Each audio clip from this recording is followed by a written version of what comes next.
See what happened was, in retrospect, pull up a seat, you already know who it is. Hey! Hit play, lean back, rewind, then react. From the wild to the tame, every story fair game we land. We learn, hot takes, hard turns, little truth, little T. And you're right here with me. What the thing is, see what happened was in retrospect. Break away, take a break, yeah, we talk about it all. From the big moves that you make to the times you hit the wall. No topic, off limits, say how it really is. Break away, take a break, welcome to the show, let's live. Let's live. Well, the thing is, see what happened was in retrospect. Click, you're in, out loud, no pretend. Hold up, what moments say the again. Same crew, same tribe, it's a scribe. Don't be late, we just press play on fate. Break away, take a break, yeah, we talk about it all. From the big moves that you make to the times you hit the wall. No topic, off limits, say it how it really is. Break away, take a break, welcome to the show, let's live. Let's live. Let's live. Let's live. Well, the thing is, see what happened was in retrospect. Well, the thing is, see what happened was in retrospect. Pull up a seat, you already know who it is. Hey, hey, hey. Grab your seats, popcorn, drinks, let's get ready, let's go. Stop your feet. Let's go.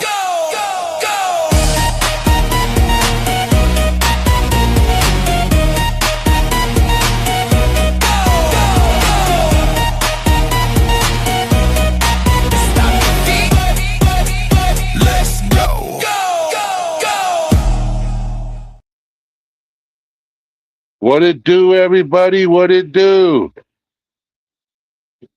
So, Sweets, how you doing? Matthew, bro. Long time. Hold on. I got to do something. If you're still in here, let me know. Let me know if you're still in here. I got to do something real quick.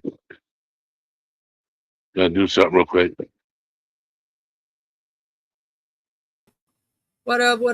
Sorry about that, y'all. Son came in here talking and everything else. What up, Sweets? What up, Matthew? Yeah, I hate when I go into the wrong account. I don't have any other account, though, so I don't know why I'm saying that. Like I have a whole nother. I need to get a secondary account. People been telling me to always have a backup for the backup. And I ain't got one. How y'all doing tonight? So sorry about that. We was a little late, and it was because of me. I had to go get my son a new chair. His computer chair, his gaming chair kind of broke, so we had to go get him a desk chair. And yeah, I just got done putting that thing together 5 minutes ago, not even 5 minutes ago. So yeah, he had to have a new seat. Cause see, that's the one thing I may do without, but he ain't. You know what I'm saying? Not him. What up, TrueCom? How you doing, XIO? How do you say that? Is it XIO or is it ZO? No.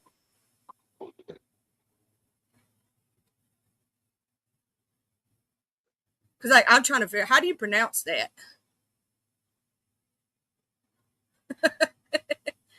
Is it cool if I just call you True Crime TC? Or just TCX? That'd be pretty cool.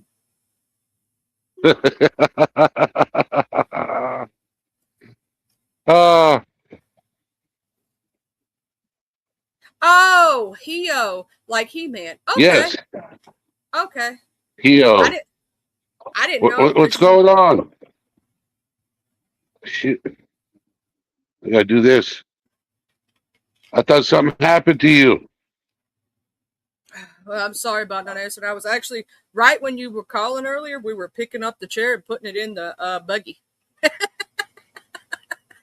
And tried to get everything that we needed to get from Walmart so I could get my butt home so I can make it here tonight with y'all. Because I knew I also, when I got home, had to put that chair together. Whew.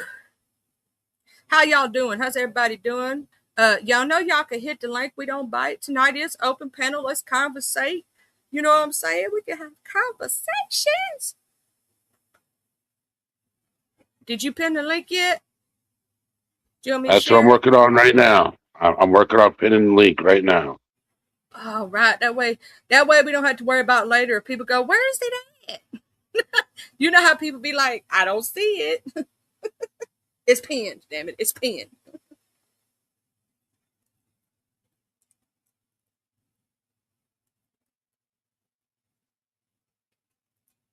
I'm sorry to hear that, Hio. I am sorry to hear I'm that sorry too. to hear that.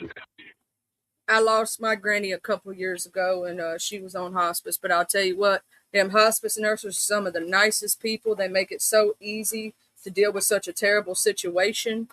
So shout out to all the hospice nurses and workers who work alongside those nurses out there. Because see, people forget the chaplains, they forget all the other the workers, the people who coordinate all that other stuff. Hospice in general, those people are amazing. That They, sucks, man. I lost mine a few years ago to a massive stroke, so I'm so sorry to hear that, true crime. Hey, but at least you know one thing. One thing is you get to spend every last minute you can with them. You know what I'm saying? That's the good part. Is sometimes we ain't told when something's gonna happen, right? So you don't know and you ain't ready for it. But when you know it's gonna happen, you can prepare yourself. You can spend as much time. You can make those memories the happiest that they could be. You got given something time to know. Some people don't get Yep. that time. A lot of people don't get that time. That's the way I looked at it with my granny. My grandfather passed before I was born. One of my great grandfathers was standing in the middle of the house, just had a massive widowmaker heart attack, gone like that. So nobody got the time. Nobody knew he was sick. No, nothing was going on. But yet with my grandma, I got that time to be able to love her up and let her know. You know what I'm saying? Instead of being a selfish kid and thinking that parents and grandparents live forever, they don't. Yep. Take every moment that you can with your mama, your daddy, your grandparents, the people around you that you love. Ain't none of us promised tomorrow. Even yourself, go have fun, touch grass, come up here and talk to us. I promise I don't bite unless you ask nicely. I only do consensual biting. Okay? It has to be consensual. Ask Matthew is silly. If you still hear Matthew, shout out. Man, I saw him up in the beef sector the other day. I was like, oh shit, look, there's Matthew.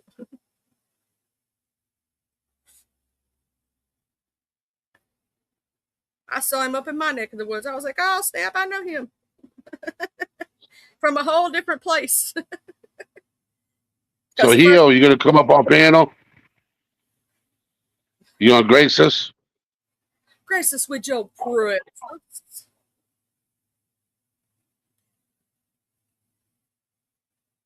But prayers do go out to you right now during your time. You know what I mean? Just know we're here if you ever need to talk. I understand what it's like to be on that side of things. Okay. What are you making for supper? She's like, I'm gonna listen in for a while. I just got home, making supper. Kind of Making funny. supper.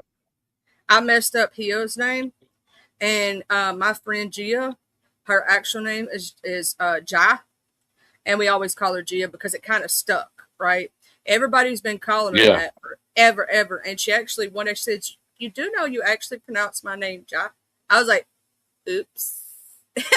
But it stuck so much that we still call it, and she don't mind. Like it does it like it's almost like a nickname from us, if that makes sense. What's up, Rue? What up, Rue? What's up? What's going Rue on? on YouTube. Would you Yeah. happen to be a fan of RuPaul's Drag Race, or are you telling people they're going to rue their day? I'm just asking where the nickname come from because I like it. I like it. I love RuPaul's Drag Race. Speaking of which, it's one of my favorite shows.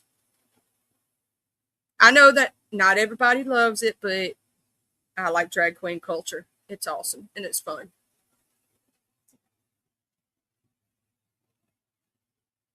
The rule their day is better. With this route on YouTube, their day gets better. Yeah. But if they get on your bad side, see, you could always use the catchphrase, you will rue the day that you ever met me. See, it could go both ways. See, mm-hmm. You could say, I could either make your day better or I can make you rue the day that you ever met me. Uh-huh. See, catchphrase. I can either be your best friend or your worst enemy. Your choice. I go by the energy that you give. It's a double entendre. It really is. What up, Quick Vic? See, I go by energy that people give me. You give me good energy, I'm going to give it back. But the minute you show me bad energy, baby, you don't want to mess with this crazy. I'm telling you, I'm white chocolate, baby. I'm ghetto, redneck, fabulous. See, I got a little bit of the both sides, so I'm a little bit crazy. You just don't want to mess with it. What up, Cash?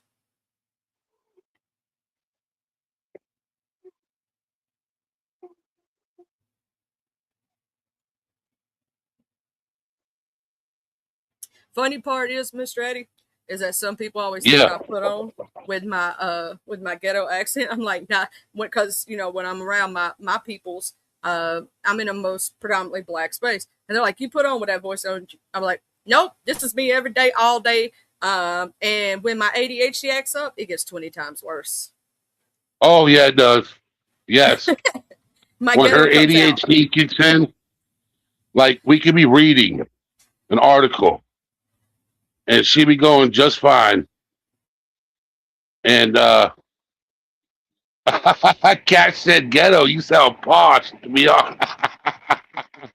Yo, thank you, Miss Rue. Yeah, we don't do the dramas for your mamas, but I promise you, if you come in here starting something, I'll give you a little taste of me jumping off the porch, and you don't want that. Because where I'm from and originate, it's called the beef sector, baby, and we don't mind if we have to, but I choose not to. There's a difference. I Because choose to this have a good channel day. is this channel, and thank you for the super chat, Rue. Thank you. She's like, have a good stream, Eddie and Miss Mamas on his side. LOL. It's nice to not have all the drama. And Miss Yeah, Rue, we you can don't call me we don't Charlie. like drama over here. You can call her Charlie. I'm Charlie Yeah, sending love on YouTube, but you could just call me Charlie. It's real. See what had happened was a retrospect. That's why yeah. people say I bite all the time. Say, ow, Charlie bit me. Ow, Charlie, that hurt, Charlie. Ow. Oh my God, I'm gonna. You just went British with that one. Yep. Oh See, my God. I can do accents, but even my accents have an accent. That's the funny part. My country still comes through. My countryside still comes through, even when I do a British accent. Have a good weekend, Miss Rue. I'm going to have to make sure I'm subscribed to you.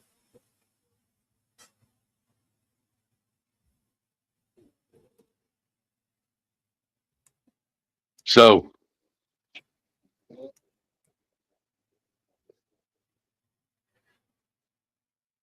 that was so sweet of her. Try to make sure I get over here and subscribe to Miss Rue. I want to make sure I'm subscribed to. Yeah, I'm already subscribed. I'm subscribed everywhere. I watch a little of everything all over the place. Oh, she got some good baking shit over there. Some panel shows. Yo, Cash, thank you for the birthday wish. Thank you.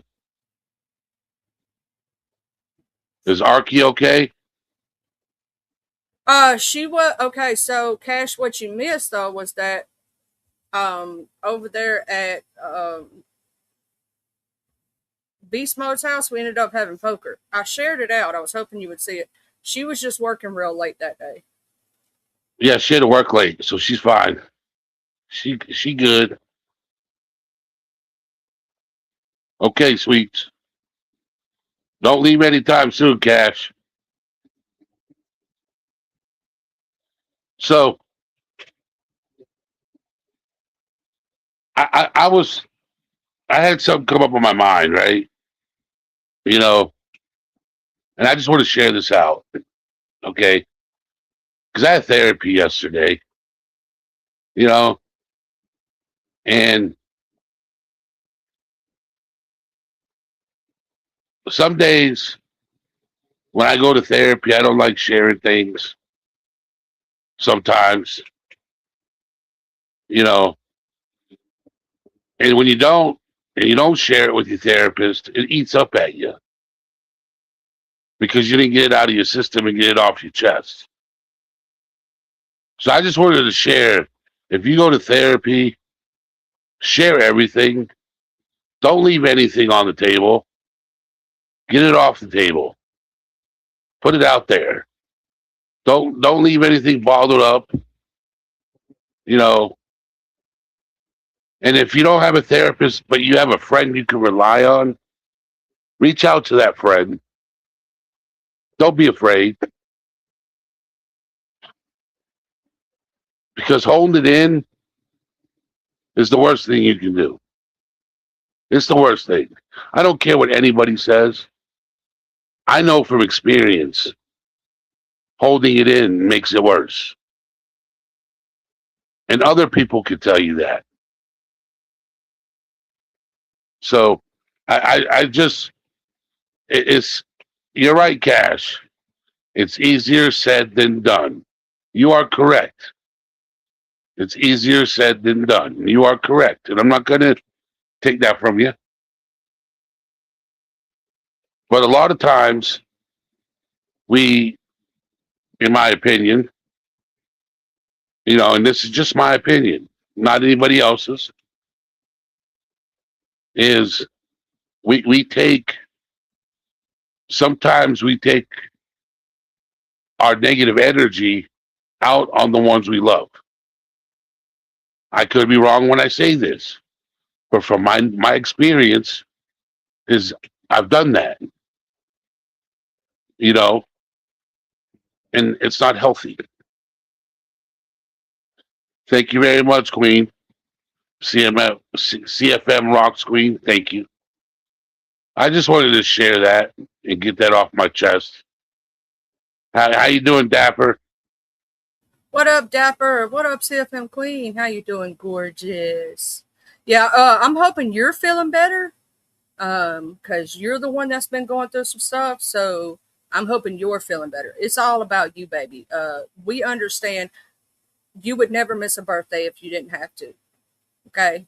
You've been sick, you've been going through some stuff. So, baby, don't you ever realize that your real life and your health comes first and foremost. How you doing is the question, baby girl. Yes, we are all we all are individuals. Yes, Cash. That's why when I share things with you guys, I share it as an opinion. I don't ever state it as a fact unless it's in an article and it's scientifically proven. You know, but with this channel, it's just educational purposes. You know, it's from personal experience, not from your personal experience, but from mine. And Charlie said in love, from our personal experiences. That's good to hear that you're home now and healing, Queen. What up, Sharp Batty Beautiful? Yeah, like we have never claimed to be medical professionals of any kind. I've always put out Nope. the disclaimer. And we're always telling people where we're reading the material from when we're putting out these things that we say are facts. We're reading them from psychologists, from the medical professionals of today's world. It's not like we're going off of some crapshoot thing. No, we're literally reading from most of the time, from the National Institute of Health, from the mental health disorder, literal mental health, their website. You know what I'm saying?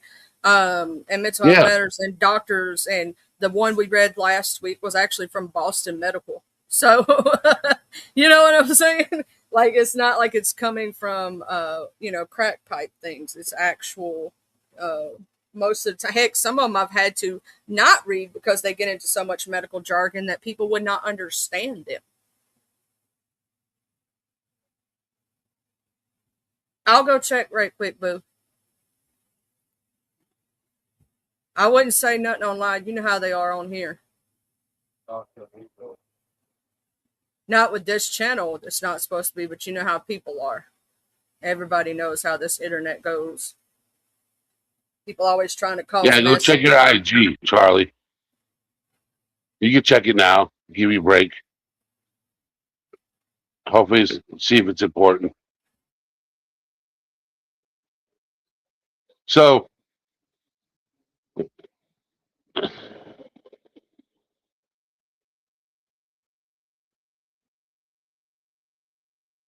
Cash says I can help others, but not messing. What do you mean that? Yourself? Myself? Is that what you mean?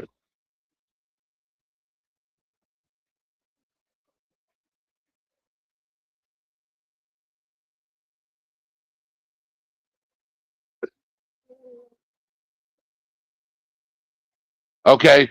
All right. Sometimes it happens. You know what's crazy is there's some of us that are able to help other people out and not themselves. There are people that are like that. They're able to help somebody else out, but they need to go to therapy to get help themselves.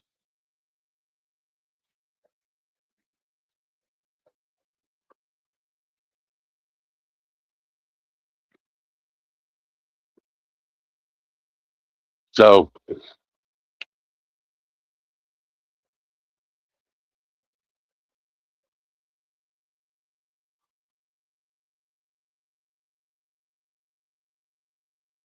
I was wondering, okay, is I want to do something real quick. Can I do it? Like I have to do it later. Helping others is amazing. I love helping others. I wish I could do it all day, every day. Seriously, I wish I could.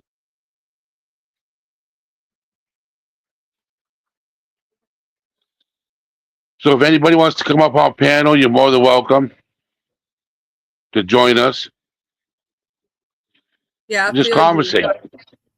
I feel you on like Cash. I feel you on like I myself sometimes think of others before myself. I think quite a few of us actually do that. Like even CFM Queen, always thinking about others instead of herself. Yep. Think about yourself sometime, baby. Same thing with Mr. Eddie Sharp, Eddie, everybody in here. A lot of y'all. It's because when you have a big heart and you're trying to help others and do nice things, sometimes you don't think about yourself.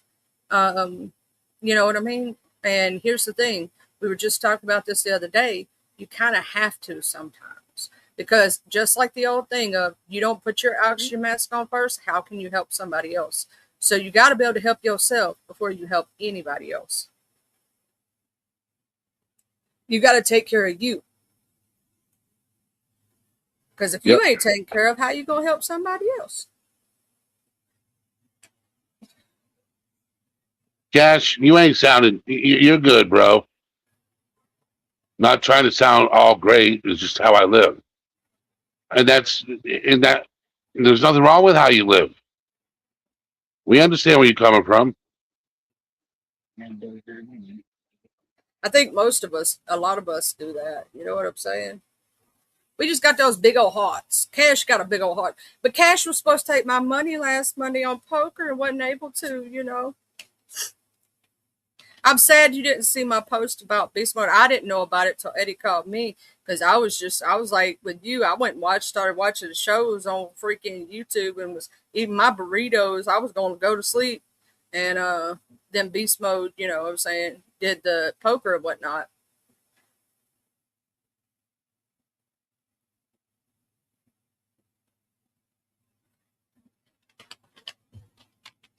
Then he ended up going live later on Tuesday, and I just can't stay up that late. When I do, I feel like boo boo. See, he does Tuesday night most of the time, Cash. If you didn't know, and he went ahead How and you did know? one Monday night because Arky didn't go live, so he ended up doing it. Even though he was at work, I helped screen share for him because obviously him being on the phone, he could have tried, but it had been way too hard for him to try to, you know, put it all together. He has done it before. It was not the best screen share, so it is better. Trock wasn't home yet. Trock usually screen shares for him, but Trock wasn't home from work yet. And I was sitting around just eating burritos, so.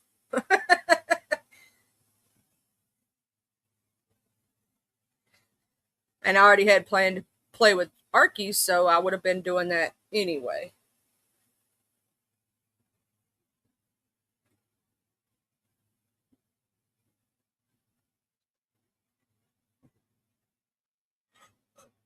You probably would have won, Cash. That's the messed up stuff. A lot of time when I go over to Beast Mode's house, I win. I don't know what it is about being over at Arky's house. I always lose. It's crazy. It's crazy.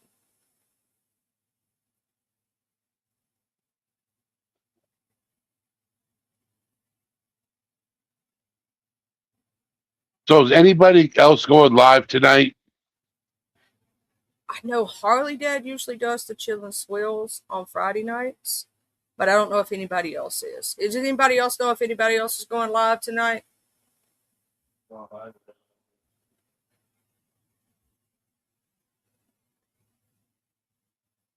I'm pretty sure CFM Rocks Queen.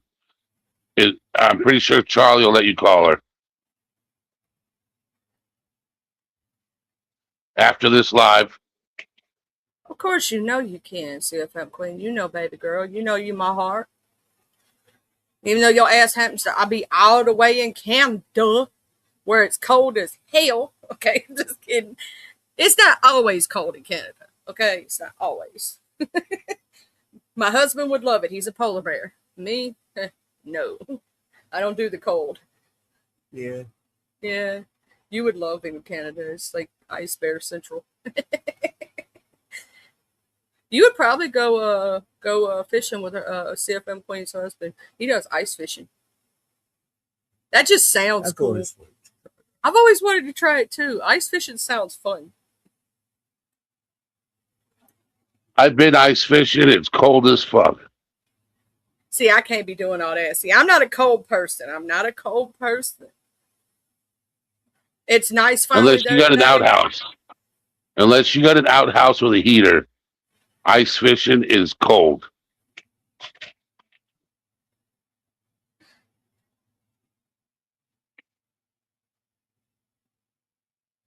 See, I'd have to do the glamping ice fishing. I can't do it the old school way, you know. Oh, it says the perches are in the dock now at the lake fireplace. Ooh. I do want to go to New Zealand one day, but there's a reason why. I have a best friend in New Zealand.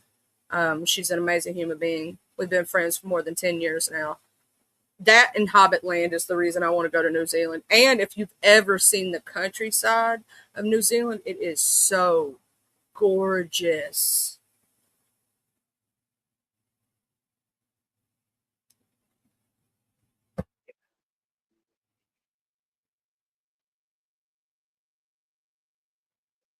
So, any news you would like to share this week?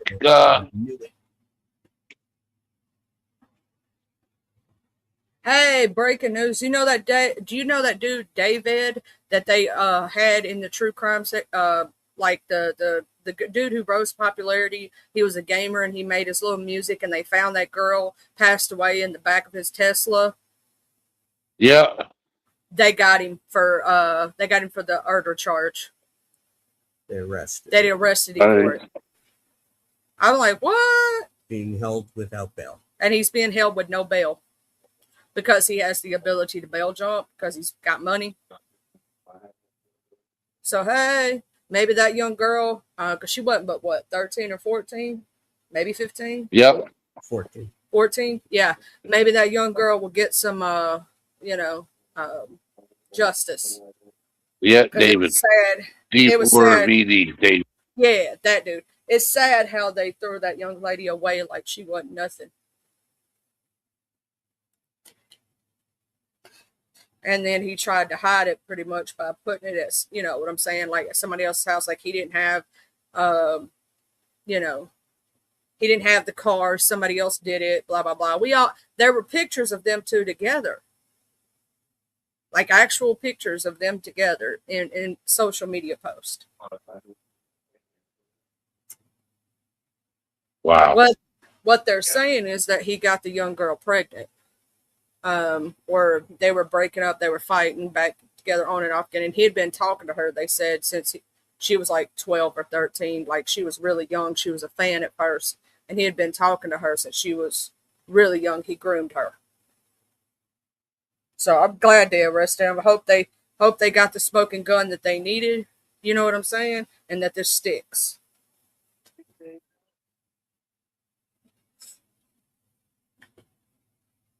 Okay, Charbaddy.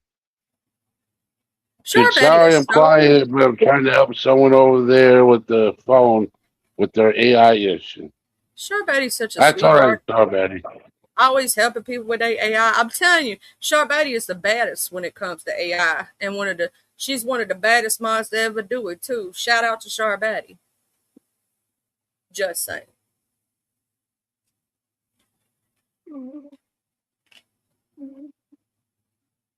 Have you ever had? Do you like dill pickle chips? Yes. Have you had the flaming hot Cheetos? I can't have them Why? because I have GERD. Oh, that sucks. I can't eat spices. I don't. But I'll tell you what's good if you love dill pickle. All right, the Vlasic pickleballs are the shits. That my husband just got me a bag the other day because sometimes my store will run out of them and I'll get like a craving for them all of a sudden, and that'll be around the time that they just don't have any. And so he went ahead, he got me a bag, so I have them back when I want them. Because I just be waking up at like 2 o'clock in the morning. You know, I really wish I could have me a pickleball right now. And then the next day he goes to get me a bag and they're out. So he went ahead and bought them while they had them. So, you know, I'd be like, ooh. And my dog absolutely adores them. She will drool all over the place for them. If I try to sneak one at like 12 o'clock midnight, I'll like one or two, like I'll eat one or two. All of a sudden her head pops up and she's staring me down. Out of a dead sleep, might I add you. Dead sleep. The other ones don't care for it. They won't wake up. They won't get up. They don't care. What up, postcards? Lost along the way, beautiful. How you doing? How's my gorgeous friend today? Are y'all going to have a good weekend? Anybody got any plans for this weekend?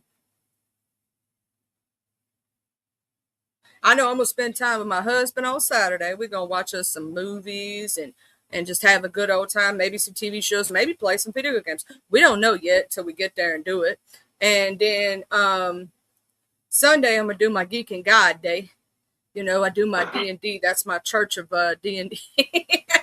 And then I have communion with Jesus with video games. And we talk about the situation. That's why I call it Geek and God Day. You know, me and Jesus, we have our conversations. Because where two or more are gathered in my name, there I am. You don't have to go into a building necessarily to praise God. You can praise God every day, all day. You can praise him while you're on the shitter if you want to.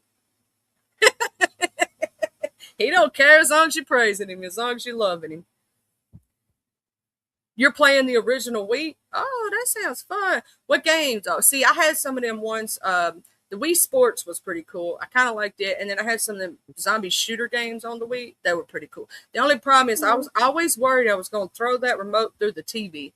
I had the things where it wouldn't, but I always felt like I would end up doing it. I don't know why I felt like I would do it, but I always thought I would accidentally go shoop. You know what I mean? And it would just slip, and I don't know why.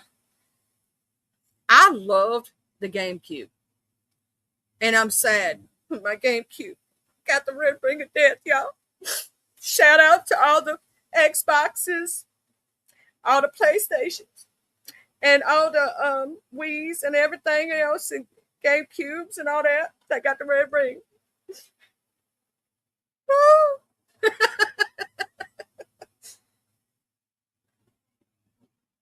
I hated the red ring of death on my Xbox.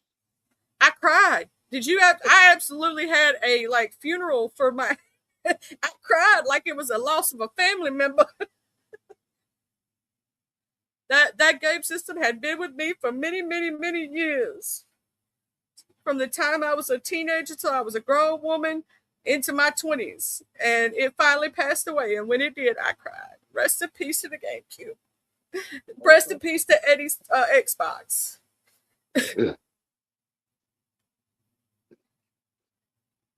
These young kids will never know what it was like for us, though, with the cartridges. You had to blow the cartridge. And some of us thought licking the cartridge would make it work better, slamming it, popping it just a little bit, and then turning it on. You had to blow the cartridge, just pop it, click it, turn it on. They'll never know the cartridge game from back in the day. Hell, they don't even know what CDs are most time, or like when we used to have them in the disc. Most kids nowadays, everything's digital. Most of them don't even have hard disk anymore. Think about it. They'll never know what it was to have the cartridges. Man, you could sling them cartridges against the wall. Most of the time, they'd still work. They were crazy. The VHS versus the Beta. Oh, and do y'all remember before they had the things where you had to have the VCR and then you had the rewinder that was separate from each other before they put it together. Yeah. And you had to put it in one thing and put it in another. Please Be Kind Rewind was on every single Blockbuster and movie gallery, because they had movie gallery, the little mom and pop video stores that would pop up.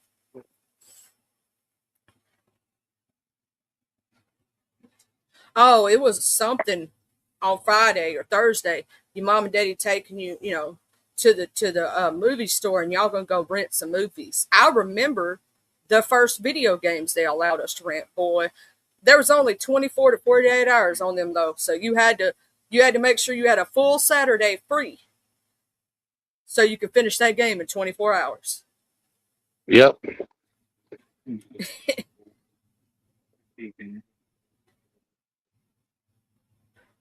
Oh, the old school popcorn. I'm gonna say this: I've been to the movie theater since, and still nothing beats the nostalgia of the old school movie popcorn. And how they used to wear the outfits in the movie theaters and have the little flashlights, and they had the little white gloves and everything. First movie I ever saw in the theater that I remember was The Boys Under the Stairs. It was an old horror movie way back in the day. And what was crazy, we had a tornado that night go over the theater, and they had to stop the movie halfway. And then we resumed it and watched the rest of it. The ushers back in the day, yeah. Now they got seats that fold out. That's all comfortable and shit. Remember, we didn't have those kind of seats. We had the old wooden. And then they came out with the padded ones, but we had the wood ones first and then the padded ones. Yeah, old theater seats. Now they got recliners and shit. Some of them they got movie theaters that have restaurants and where you can eat and watch a movie at the same time. I know, it's crazy. Oh, and you don't hear of drive-ins much anymore at all. We still have one here actually, but it's personally owned and operated. But you don't hear of them often. Drive-ins are not a thing anymore. That used to be the shit when we was kids. Had people hiding in the trunk. Everybody get out the trunk. Like you stop before you get there. People get in the back of the trunk. That way you get a cheaper price.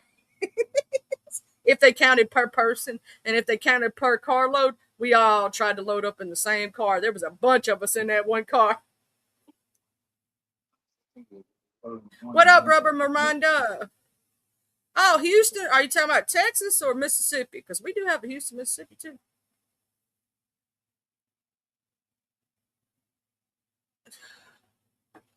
But I'm pretty sure you probably mean Texas. If you're gonna play in Texas, you better have a fiddle in the band. That league is hard, but not for a Louisiana man. Why do they say that anyway? Texas. See, I thought you was meaning Texas, because most people don't even know there is a Houston, Mississippi. To tell you the truth, and in fact, there's a lot more Houstons than just Texas. Just like even in my town, there's one or my county. There's a bunch of counties with my county name. So if you look, you're gonna be looking all over the map, and every time I look, it pops up Florida. I'm like, I ain't in Florida.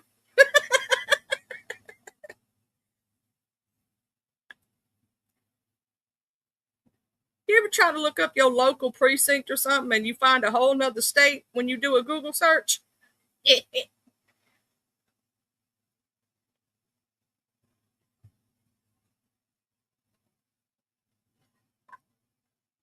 Oh, drive-thrus was the shiznit back in the day. They were awesome. You just don't see some. Like a lot of these kids nowadays don't know how to play red light, yellow light, green light. They don't know what Mother May I is. They don't know, uh, what Simon. Some of them know what Simon Says is, because sometimes they still play those in schools, but they'll never know what 7 Up was. You know what I'm saying? Some Or of them know what hopscotch. hopscotch, and you don't hear of double dutch no more. Or where we used to do the thing where Miss Mary Mac got dressed in black with silver buttons all down her back. Yeah, they don't do none of the hand clapping stuff we did or none of the rest of this stuff. I'm like, dang man, they taking away everything that was cool. Red Rover, man, they don't even know what man. We used to almost break each other's arms doing Red Rover. Straight up. How many of you tried to hurt your friend's arms trying to break them so that you'd win? Simon Says hug the flutterby.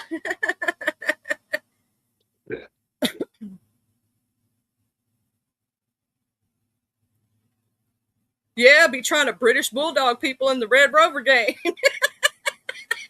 Try to take each other's heads off in the Red Rover. And dodgeball. Oh my God. Man, how many of us got PTSD every time you see a ball? Because you be thinking, especially them rubber ones the kids be playing with, because we knew that as the dodgeball ball. And now kids days don't hit each other with it, man. We used to try to hurt each other.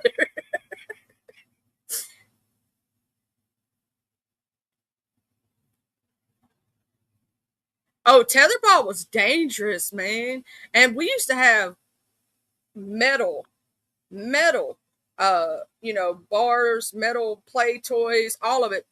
How many of us accidentally broke a leg, broke an arm, busted a tooth out? You know what I'm saying? Busted our mouth wide open on the bars, burnt your butt on the slide. You didn't want to wear shorts on a hot day going down a metal slide. Oh no. Woo! Talking about some blistered legs. Hot. They got plastic nowadays. They got these nice wooden things. Their swings have like better seating. We didn't have all that. The change would pinch you and stuff. Oh, and something they put on trampolines eventually that we didn't have as kids. They put the nice little thing and the little net around it so you wouldn't be too close to the springs. Heck, most of ours didn't even have that little nice stuff on it. The springs was just open. Be pinching our legs. I got a friend who fell through one time and she broke her ankle and her foot. We rode bikes we didn't know what helmets and knee pads and shoulder pads and arm pads was. What was that? Be out there skating with no protection. riding bicycles. How many of us has got scars on our knees? Raise your hands. My hands up. It's all the way up. I've gotten road rash, elbows, knees, shins. I still got scars on my kneecaps from it. We'd be out there roller skating, rollerblading on concrete. We were daredevils. I used to think I was what was his name? Y'all remember they always the one that used to jump stuff on the motorcycles? Evil Knievel. Evil Knievel. Yeah, I thought I was Evil Knievel with my bicycle. I thought I could jump everything on my bike, boy. Yeah. Let's say I had a bike wreck so bad one time I couldn't move my legs and I thought I wasn't never going to be able to walk again. I was like, I can't feel my legs. I was crying and stuff. My dad said, oh, you'll be all right. You know, that's what parents used to tell us. Oh, you'll be all right. Here, put some Mercurochrome on it. Or here, take this. You'll be all right by morning. Walk it off. You'll be all right. Remember the walk it off? You'd be like, how am I going to walk this off?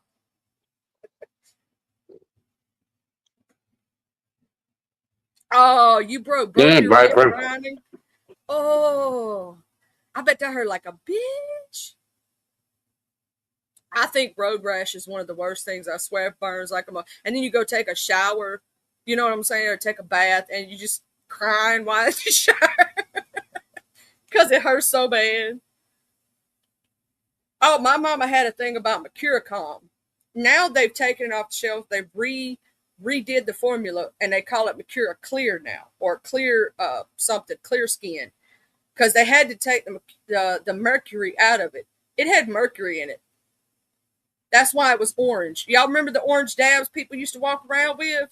Yeah, that was Mercura. That was Mercurochrome. Mm-hmm. The old people thought that cured everything.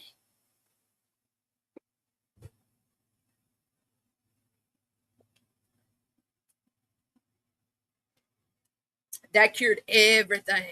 Now we find out that was dangerous as hell. Or they thought skin so soft and was the same as putting on stuffed SPF stuff. Banana boat. They'd put on tanning lotion on you instead of protecting you from the sun. Hell, most of my grandparents got skin cancer because I'm surprised us youngins don't have it. Skin so soft took care of mosquitoes, if you're wondering. To me, it made them bite the shit out of me. I think it did the opposite. I don't know. I think it did the opposite.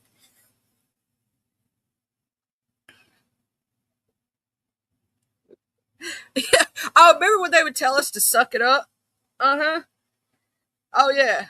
Kids nowadays, parents take them in. Oh, my baby, they hurt themselves. We was kids. Oh, you're bite. Get up. Yeah, you ain't hurt that bad. You can still wiggle your toes. Uh-huh. You still move your foot, your leg, your knee. All right. You okay? Get up. Walk it off.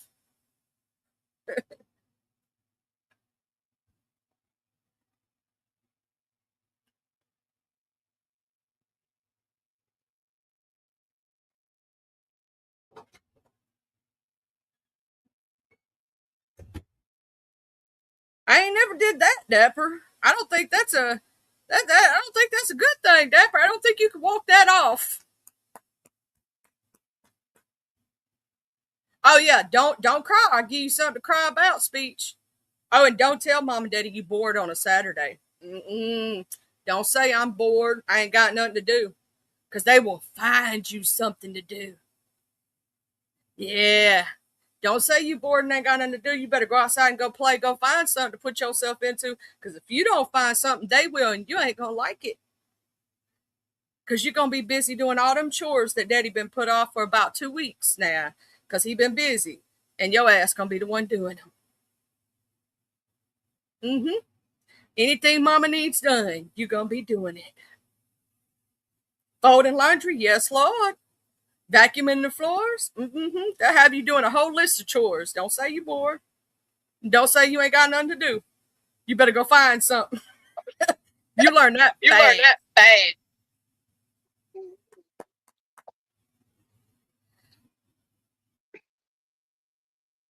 Oh snap! We Oh got snap! the We got the amazing amazing Viprin coming to the Viprin coming to the stage. stage. What up, What Viprin? up, Viprin? What's up? How's everyone doing? So I I've never broken a bone on a bicycle accident, but I have broken an arm in a car accident, which is crazy. Thank you, Jesus. Thank you, Knock on Jesus. wood. Knock on wood. I haven't broken. Here's the anything. thing. Here's the thing. Eddie, you got to echo. Eddie, you got to echo.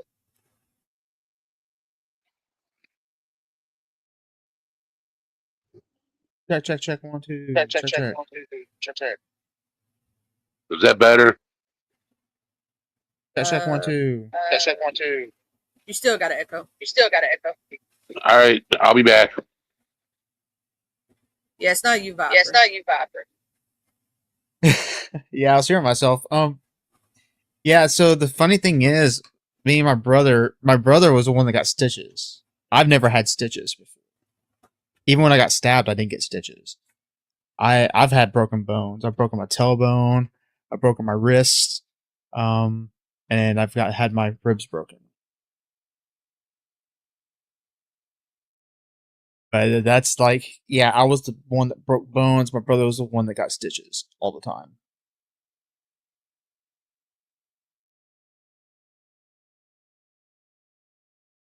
So I guess, what's up, guys? How's everyone doing?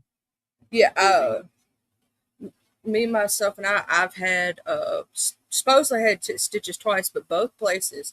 Okay, so the first place that I was supposed to have it, they couldn't actually stitch. It was my eye. It was like right on the edge of where my eye and my temple meet. So they couldn't put stitches there. They had to do butterfly stitches. It was deep enough that I needed stitches, but they couldn't stitch there. Second time, I cut my hand wide open. And you remember when they came out with that glue that was supposed to replace stitches? Yeah. Yep. They actually used that when it first come out. I actually got it was purple on my hand. I was supposed to have stitches, but they said, well, we got this new glue. You want to try it? And it leaves less scarring. I said, yeah. You can barely see.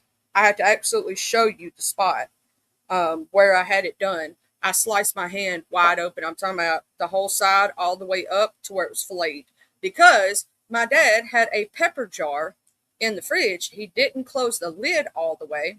I picked it up to move it to get to the tea jug, and when I held it above, like pulling it out instead of put it on the counter, right about the time I got to where I had it right out the fridge, it dropped, hit the floor, and a piece of the glass came back up, bounced off the floor, and went straight through my hand. Sliced it. Oh, Yep. That was an ER. It was really weird. Oh, sorry. Go ahead. Sorry, I didn't mean to cut you off. Oh no, you're good. Go ahead. I was just saying, like, it was really weird when I broke my wrist. Like, one was a cast, and the other one, I don't know what they call it. It was back in the day, man. They did stuff so different back then. That was back when I was young, but They had soft that's where they cast put. back then too, so maybe it was a soft cast. It was so, but they held my arm up, and they put this thing that was like gauze over my arm and under my elbow and up my arm. It was like almost like a cast type brace or something. It was weird, really weird, because the one hand they put a full cast on, the other one they put some type of a splint like cast Yeah, it was on. like a splint. It was like a splint.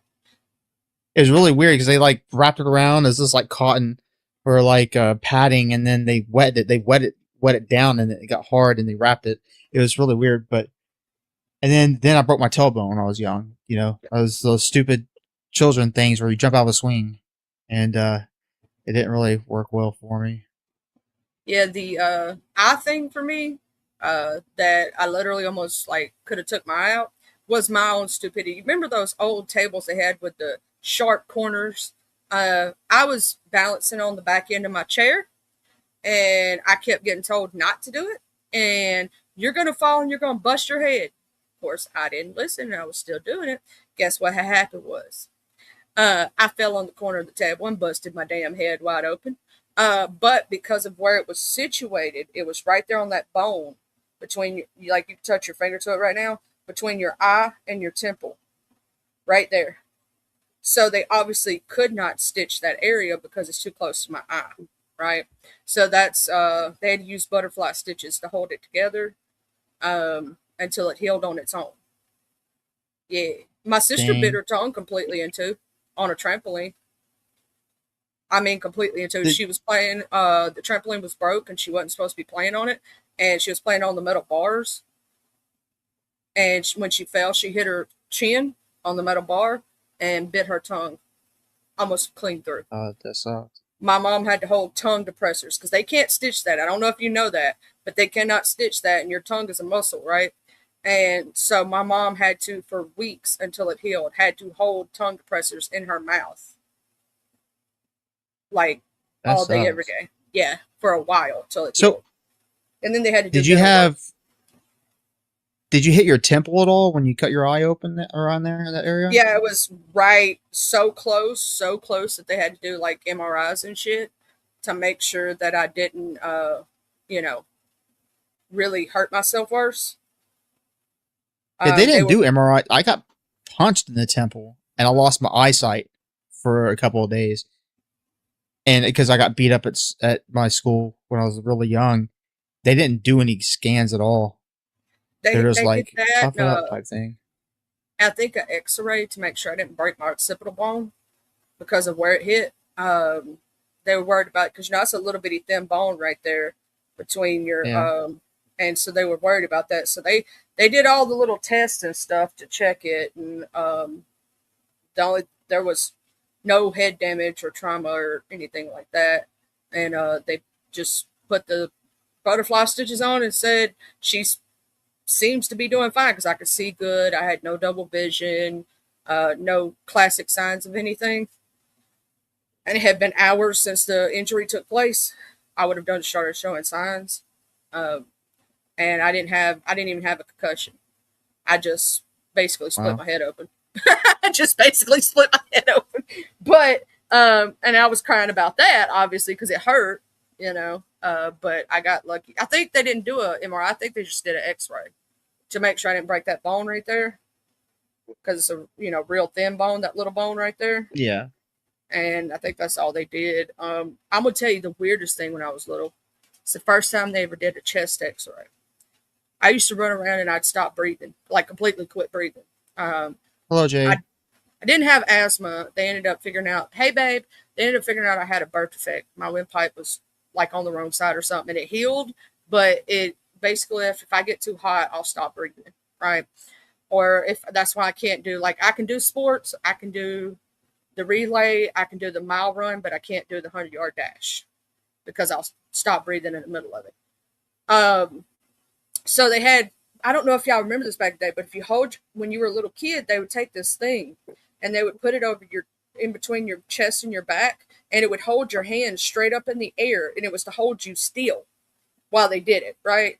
I felt like I was in like a robot dream or something when they did that shit to me, because like they got this plastic thing that goes over your body and it goes together front and back to hold you still while they take that X-ray. It felt so weird. It's crazy how different it is nowadays. Like even when I broke my ribs, there's nothing they could do. Or when my ribs got broken, there's nothing they can do. Even when I got stabbed in my arm, there's nothing they could do at that time. Well, I don't know. I don't know exactly why it couldn't get stitches then. I think it was too late. When I went to the ER, I don't remember what happened. But nowadays, they could do a lot more stuff, a lot better stuff than they could back in the day. But When I broke my tailbone, I swear that's the closest I'm gonna say. I don't care what anybody says. When I broke my tailbone, 100% that's the closest I've ever got to dying, dude. That was the worst feeling ever, and it wasn't the fact of breaking my tailbone. It was after the fact. See, my grandma and my mom thought I bruised my tailbone, and I said I feel sick. I feel like I'm gonna throw up. I need to go to the ER, and they're like, "Okay, we'll go to the ER." And we took me to the ER. Right when I walked in the ER doors, I felt this burning ball roll from my tailbone up to my brain. I swear I could feel every single vessel and vein and nerve and everything in my brain explode, and I went out. And next thing I notice, I wake up, and I'm drooling, I'm in a chair, and I can't do anything other than look around. I can't move or nothing. That was the because worst feeling of pain. my life. I don't know. I was paralyzed for 2 months. They said I think if I remember correctly, it was from shock or something. I don't know. It's from the The amount of pain break that you're in. and the pinch of the break, there's that space in between it was like sitting there squeezing my spinal cord Mm-hmm. or That's the why you tip went of it or out. something.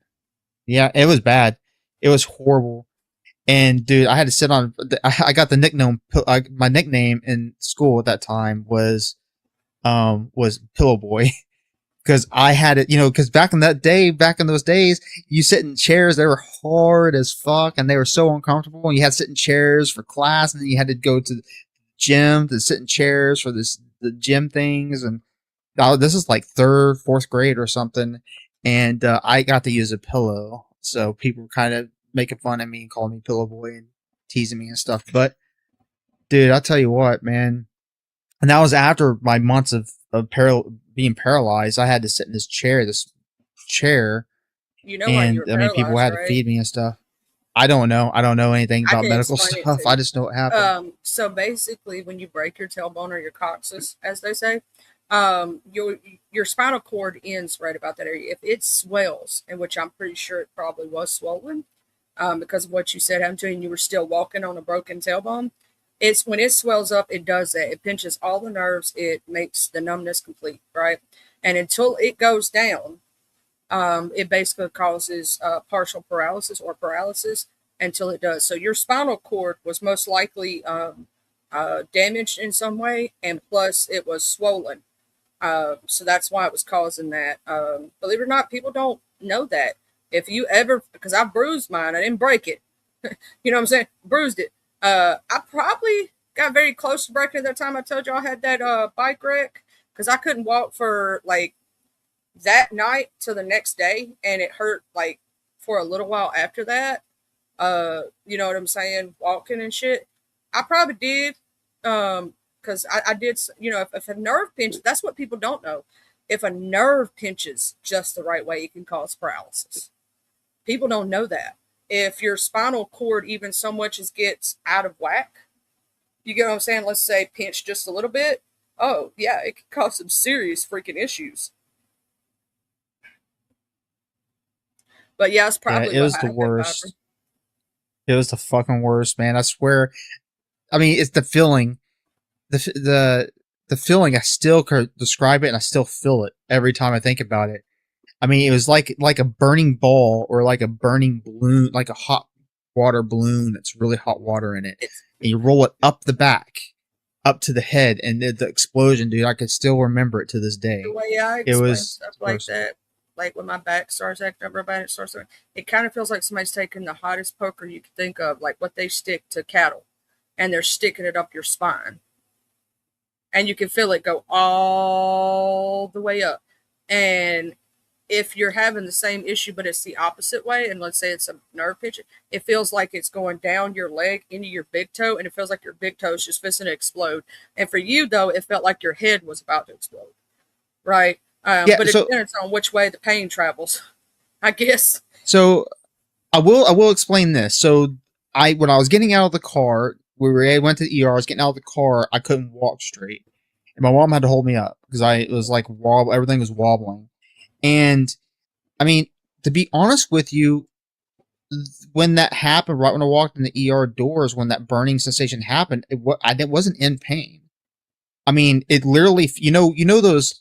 I don't know if they do this shit anymore, but those those hot heat packs you used to put in gloves. Yeah. It felt like a ball of that rolling up my spine. It wasn't in pain. It was like literally, it felt like a ball rolling up my spine. So it's almost like it was following my spine up to the head. And when it went to the head, to the bottom of my head here, it was like an explosion. I could feel every single nerve and vessel and everything in my brain. And it just exploded and I went out. But I wasn't in pain at all until after the fact. Because I couldn't move Probably after the wasn't in pain fact. because you were in shock. When your body Yeah, goes into it was pain bad. shock, people don't know this. I seen this happen to my dad in real time, real life. It was the scariest shit I've ever seen in my entire life. The pain could be so severe at first, and then all of a sudden it goes away, and you think, "Oh my God, it's good." No, technically your body is going into shock. When your body goes into shock, it can almost feel like you're normal, right? You're not normal though. Your body just doesn't know how to process the pain anymore. So therefore, that's probably why you didn't feel it. When my dad went through that, because my dad was in a wheelchair for 2 years after this, he had to work his way back. He said all of a sudden he got this pain that felt like a red hot poker going down his back. He does not remember the next 5 minutes of what happened. I do. He fell on the couch and his body was jumping like he was having a seizure. And I mean, and he was looking directly at me, completely conscious, right? Looking at me and tears just streaming down his eyes. He couldn't speak. Like no words were coming out, right? I ran next door and called 911. Slipped and fell too while I was running because the grass was all wet and shit.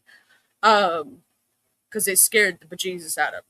If you've ever seen somebody go into complete shock, it is the craziest fucking thing. You may not remember it, Viper, but your family does. Seeing you, My because mom, yeah, we talk about your it. body will start jumping and like you're having a seizure because your body cannot process the pain.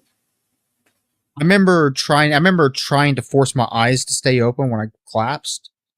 This is what I remember. I remember trying to force my eyes to stay open, and I remember just seeing my mom hold me and screaming for help because it was right when we went in the door.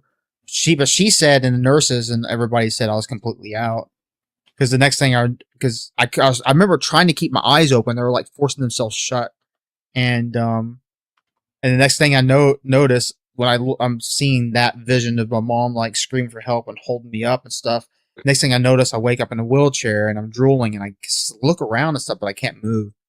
And that was the end of it. Like that was like going through the X-rays and all that shit. It's like I can't move and do any shit, and I couldn't eat, I couldn't drink anything. That's why I was drooling. I couldn't swallow. It was really weird. And it's this is bits and pieces, man. It's such a long time ago. And then of course they had to take me to my grandma's house, and then they put me in that big reclining big chair, and then they had to buy me feather pillows and stuff, comfortable pillows or whatever, feather pillows, and a whole bunch of different stuff. But yeah, I remember I remember trying to keep my eyes open for sure. But my mom and the nurses and everybody said I was completely out. So I don't know. It's very But possible. it was the worst. That when you broke your tailbone, that your spinal cord pinch, and if your spinal cord does do that, it'll cause the fluid to reverse, and that's not good, not good at all, or build up too much, and that could cause a big, huge issue. So it is very possible that could have happened. They may have not have told you, obviously, you being a kid, right? But it's very possible that happened, and that's why you couldn't walk also because the swelling had to go down. The injury Yeah. had to heal itself. So there's a very big possibility you had a spinal injury on top of a broken tailbone. And I'm thinking that's more so what it was for, a broken tailbone is going to be painful, right? Broken tailbone can Yeah. send you into shock. But for what you're explaining, I'm thinking you more so had a spinal injury on top of it. Yeah. And it sucked because the other thing is because now since then, every time I had back problems or lower back problems or anything, is always blamed it on the fact I broke my tailbone, which could be partly true. Could be But partly. now, since I got diagnosed with MS and all the issues and stuff, a lot of my pain and all that stuff, they said is more likely been signs of MS growing and progressing through the years, is what they tell me at least. So there's chances that partly was because of my tailbone and partly because I have MS and I've been having these issues for a while. But then they did and I don't know why they never caught it before. It's really weird. I guess technology's better and stuff, and they know what to look for or something. But now they did it. They did a X-ray on my spine, and they found 2 spots. I don't remember I don't remember which ones. I'm not a doctor, but they found 2 spots where there is signs of fractures. That's probably from when that situation happened to you when you were a kid. See, Probably, yeah. There's the C4, C5, and C6. And mine are mostly in, you have your thoracic spine, your cervical spine, and what's the other one called? I forget. But anyway, because you have three. Your cervical is in your neck. Your thoracic is in the top of your shoulder blades. And what's the bottom one again? Crap. Because there's three different um, vertebrae, three different names in your back or whatnot. I know this because I've had the back condition since I was 15 years old. It's your cervical's the top part of your spine, and thoracic is the center, and lumbar, that's the word I was looking for, is your lower. So if they were saying yours was in your C, that would be somewhere between your shoulders and your neck, like in your neck, actually in your neck, which is more prevalent because if it's in your neck, it's actually going to affect you from the shoulders down. If it's in your thoracic, depending on where at in the thoracic, it's just probably going to affect your waist down. Same thing with the lumbar. But when it's in the cervical, it's going to mess with from the neck down, right? More prevalent. I have problems with my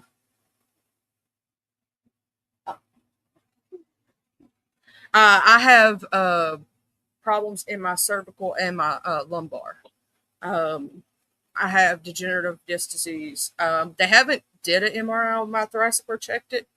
So I really don't know about that too much, but most of mine's in the lumbar region and the cervical. In the cervical area, I have two bad discs and I have bursitis. In the lumbar region, I have mild disc degeneration. And yeah, it sucks. Stenosis sucks. And atrophy sucks, which is basically those little, the little, like when you look at your bone on the back of your spine, that those little side bones that are for movement from left to right. I don't, but okay, in your spine you have your normal disc, right? That are the little squishy things in between, and there's bone.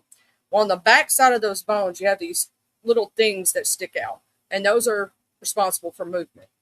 I have arthritis in those little parts, so I'm screwed. Yay! I have arthritis in my lower back also, so I know the feeling. Do you take medication for back I do. pain? Yes. That's why It's probably pretty tough medication, isn't it? Yeah, I have to take a drug test every 3 months because technically I am on hydrocodone 3 times a day. Yeah, I couldn't do that. Just to be able to walk. That's how bad the pain is every single day that I wake up with. But not addicted. I've been on it now for over 15 years. I know ways to keep myself from letting that happen, if that makes sense, without saying it. Clean out procedures, but that's why I take a drug test, because if I like that nowadays because it keeps the drug addicts from messing up. But what I don't like, because I'm on a class 2, or it's class 2, I believe, class 2. Anyway, whatever. I can't take my anxiety meds anymore because of drug addicts. You have to choose between the two. And so I was like, I would rather deal with my anxiety 100% than my pain. Because this pain ain't nothing to fucking deal with. Have any of you guys ever broken ribs before? Never broken a rib, thank you, Jesus. Because I heard that shit hurts. I heard it's hard to breathe. If it felt anything like what the thing is, have you? What the thing is? I've had fractured ribs, never had broken. I'll tell you what. That's one thing they don't tell you about broken ribs is broken rib pain is like an instant sharp pain. Like it's like you have arthritis. Normally, when you break bones, you have this pain and arthritis around it and all that stuff. When I got my ribs broken, I was beaten. Got my ribs broken. When my pain comes in my ribs, it like shoots up into my chest area, and it makes me kind of like fall to the ground a little bit sometimes. And it's like a really fast, sharp pain. Ooh, and I tell you what, it's like it's instant down right there, and it's like trying to breathe, and the pain goes up to your chest area. Oh, it sucks. I've heard that every time, some people have told me when they've had broken or cracked ribs that when you breathe, it hurts to breathe, like to actually take a deep breath. Like a regular breath don't hurt so bad, but like, when you do the deep breath, that shit actually is painful as hell. And I kind of felt that a little bit when I had my gallbladder out because they bruised me up so bad on the top because they did the laparoscopic, and the top one bruised up and keloided. It's gone now, but um there's a faint scar there now, but it keloided really bad and bruised up severely. I had trouble breathing after having my gallbladder out. Like, Yeah, I get sharp pain right there all the time, man. It sucks. I got like an indention in my ribs now. I had a friend of mine who his chest was caving inward. He had to have a spreader put in his chest to spread the bones, because if they didn't, what would happen? He said the more he grew, I met him in college, that it was going to puncture his heart and lungs. So they had to put this metal bar in between his ribs and to spread them to where they would, be correct, because he was actually born without a sternum, which is that little, connective cartilage in between your ribs that keeps them together and keeps them from folding in on themselves. So they had to make him one, and he had to have a spreader put in, and he said that was painful as fuck. Because How long ago was that? It was quite a few years ago. I hope he's fine. I haven't got to see him since then. He was already. That's the thing about the difference, though. 6'2" or 6'3" by that time. He was still growing. He was like tall as shit.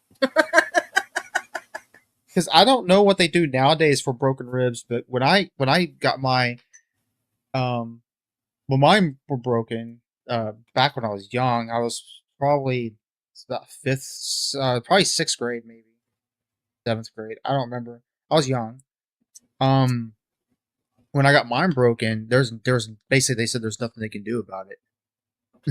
But I have like this indention. Like if I breathe in, I show my ribs. I have this big indention right here in my ribs. And that's where my pain, every time I get like the arthritis type pain or whatever, it just sometimes it just hurts there. It shoots up in my chest. Per se, his was to create more space. So that's why they put that metal bar in there, was to create more space for his lungs and heart. Because if not, it would grow inward. His rib cage would, and it would puncture his heart and lungs. So they had to do it as a spacer type situation, which is a little bit different. Right. And basically his heart and lungs were open if somebody were to hit him in the chest just the right way, where he would be in a wreck or anything like that. It would be instantaneous death for him. Sucks. Yeah, because he was born without a sternum, which they do have a surgery that they do for that. They have to do the spreader first, and then they end up doing it. And they try to wait till the child is done growing. That's why he was in college. He was like 18. You know what I'm saying? So they have to wait until the child is completely done growing and they've hit all the growth spurts that they can hit. That way that when they do this surgery, it's going to be a lifelong, it's going to be able to work pretty much. And they put like a fake sternum in. But even then, he would always have to be cautious for the rest of his life. Like he couldn't go on roller coasters like normal people. He had to be careful to make sure he didn't get, and he had to make sure that all medical professionals knew about his situation, because if they tried to do normal CPR on him, they could kill him very easily. So yeah, his situation was different, and did it shorten his life expectancy? Possibly, if he ever has one of those instances happen, but he was still doing good, and he was a young man. Beryl seemed to be doing very well. Was a good kid, because I was way older than him by the time I was in college. I was 25, but they thought I was younger than them. But it would be funny. I'm 5'6", almost 5'7", and when I would stand between them, my head and neck would hurt so bad from having to stare up at the sky. Because they were so tall. Like my one friend was 6'6", 6'7". He was 6'4", 6'5", and I'm over here like at 5'6". Like my neck hurts. Can y'all stand back just a couple feet just so I don't have to tilt my head so damn far back to look at you? Like we'd be walking down the highway, and I'm like the little bitty person between them. You know. They, Yeah, I have a problem now sitting a long time in a one spot. I get uncomfortable sitting for a long time. I'm gonna go ahead and give you some Honestly. precursory things that might help because of my back condition. I've dealt with this for a long time, right? First off, get you either a purple mattress or something equivalent. It's gonna be your best friend. Secondly, in your Purple chair, one? It has to be yeah. purple. Well, it don't have It to can't be be the black. purple. The purple mattress is the name of it. And they Oh, have okay. things that are equivalent to this mattress that are similar, that have the same kind of like I guess you would say usage. It's made out of rubber, so it's like it keeps its shape, if that makes sense. It's super comfortable. And for your chair, get you a pillow for underneath you, because that's going to help a lot. And like some kind of like they have heating pads that almost like go on you like a vest. It'll help with your neck and your spine. You know how they'll tell you to do heat and cold, heat and cold. Yeah. They have things for that. That'll help a lot. Because I have one which I think I got to get a new one because I think something's wrong with mine. I got to test it out, but it's been a lifesaver. I'll tell you that. And when you get tired of sitting in one position, try to move. I know it's harder, but move your body into a different position.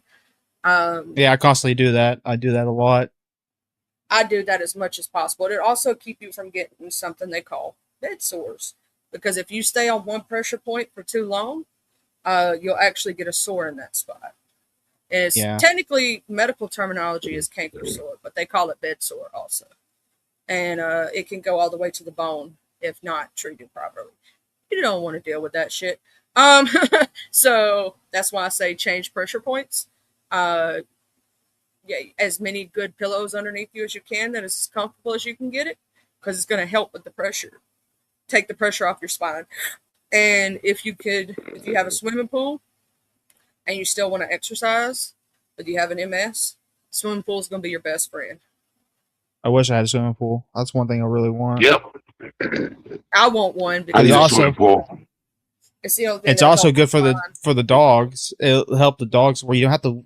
A lot of times you have to walk dogs, right? And they have to get their energy out. A good way of getting their energy out and keeping them active is being in a pool, Yeah. and it can be comfortable for them too. And it's not as harsh on their feet, their legs, their back, their body, their spine, their hips, when they get older, because it's good for us. Aquatic exercise is good for everybody because it takes the weight bearing off of you. Think about it, you're almost weightless when you're in a pool. Or at least that's how you feel. You know what I mean? If I had the money, I would like to do an indoor pool. I would too. That would be fucking awesome. A heated indoor pool. Oh my fucking god, that would be just amazing. Yeah. One main reason is because of the like right now we're chances of a tornado warning or tornado watch, rain, winds, all that stuff. If I put water in a damn pool out in my backyard, it's gonna get sucked up and then it's gonna be gone the next day. It's like, what's the point? But I want a salt water anyway because less harsh chemicals. Salt water. Yeah. Yes. Because the salt water, you don't have to do all the chemicals and shit, and it's more natural. Yeah. Yeah, I went into there's not really that many saltwater ones around my area, around this part of Oklahoma, really. Texas, though, was completely different. It was different. It was a different feeling. It felt nice. Definitely. I absolutely hate hospitals, and I hate having to go. I'm one of those people that wait to the very last minute, and this is what I'm always told every time I go. If you had waited one more day, you'd be in the hospital, right? Yeah, I know. I waited to the last minute. I mean, I'll be honest. I hate hospitals too. I hate them with a passion. The smell of them, to me, it smells like death, honestly. But the smell of them, because I'm very OCD problems. I feel dirty and stuff every time I go to the hospital, and then I have to get a shower after I leave the hospital. And I try everything I can not to touch everything. I'm sure I have extra sanitizer with me because I'm going to be using it like crazy. I fucking hate it. But I do go to the hospital a lot, and the reason why is because multiple reasons. I have MS, and I don't know if it's something else going on. Also, it helps me keep records, so they can't say that I'm not sick or I don't have this or that. And that's the main reasons, because of my MS and because I have to keep records to make sure. I have I have like a cabinet over here. It's full of my stuff for MS. So, they can't say that I'm malingering, or they can't say that I'm doing this, or they can't say I don't have this and all that stuff. I have records for it. So I definitely go every time. If I feel like I'm getting sick or if I'm in pain, I go to the hospital. I don't get sick that much though, but if I'm in pain, like if I'm having back pain or I can't really walk on my legs because my legs are hurt really bad, I go to the ER. And I You know mean, what it's sucks, paid for through Viper? the city. So, but That you have to go through all that just to try to get a little bit of help, and you actually have what's up, sweets? a physical, documented with MRIs and all this other stuff issue. But if you were to be saying I'm batshit crazy, you wouldn't have no problem getting that same help. To me, that's fucked up because you didn't ask to have MS. You don't fucking want Exactly. MS. If you could trade in your body for somebody else's that was healthy, you would do it all day, every day. Because if I could deal without this pain every day of my life, baby, if I could trade in my spine for a new one, if you don't think I wouldn't do it and go out there and work my ass off, work my tail off, I would do it every day. You know what I'm saying? I'd be happy to do it. That people Yeah. don't understand the debilitating part of being young, being smart, and having a physical limitation. Because this is what the workforce tells you. Well, you're too hurt. We can't hire you. You're a liability. You want to know what the disability office tells you? Well, you're not hurt enough and you're smart, you're brilliant, you're young, you can do it. So you tell me Yeah. which one, and then it leaves you in a spot in the center that you don't know what the fuck to do, and you can't do anything about it. And here, that's the most fucked up shit. And it's because you have a physical disability, and it's proven. It's not like you're over here Yeah. playing and not really, this is not really happening. And what sucks is because of drug addicts of the past who took some of those good medicines for people like yourself and myself who actually have real pain, like bad pain.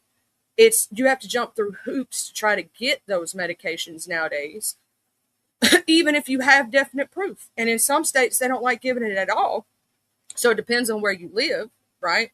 And the only reason I got on mine is because I got on mine before the blow up really happened, right?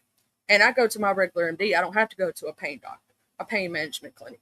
And what sucks is people that go through what Viper has to go through, if they felt a quarter of his pain, just a quarter of it, them doctors will be begging for something. And they don't realize what, and they'll tell you, take a Tylenol, take an Advil, take this, take that. And none of it fucking helps. And trust and believe the medicine that does help, they're very cautious to give out, which I understand there are pain seekers. But when you actually have a documented disorder, you get what I'm saying? And a documented actual disability, you shouldn't have to, in my opinion, jump through those fucking hoops. Because how many people right now are suffering, and I mean straight up suffering, because they don't want to help us because of actual drug seekers, actual drug addicts who mess it up for the good people. That's what I was telling my therapist today. I was like, I'm always in pain. I don't sit and whine about it in front of everybody.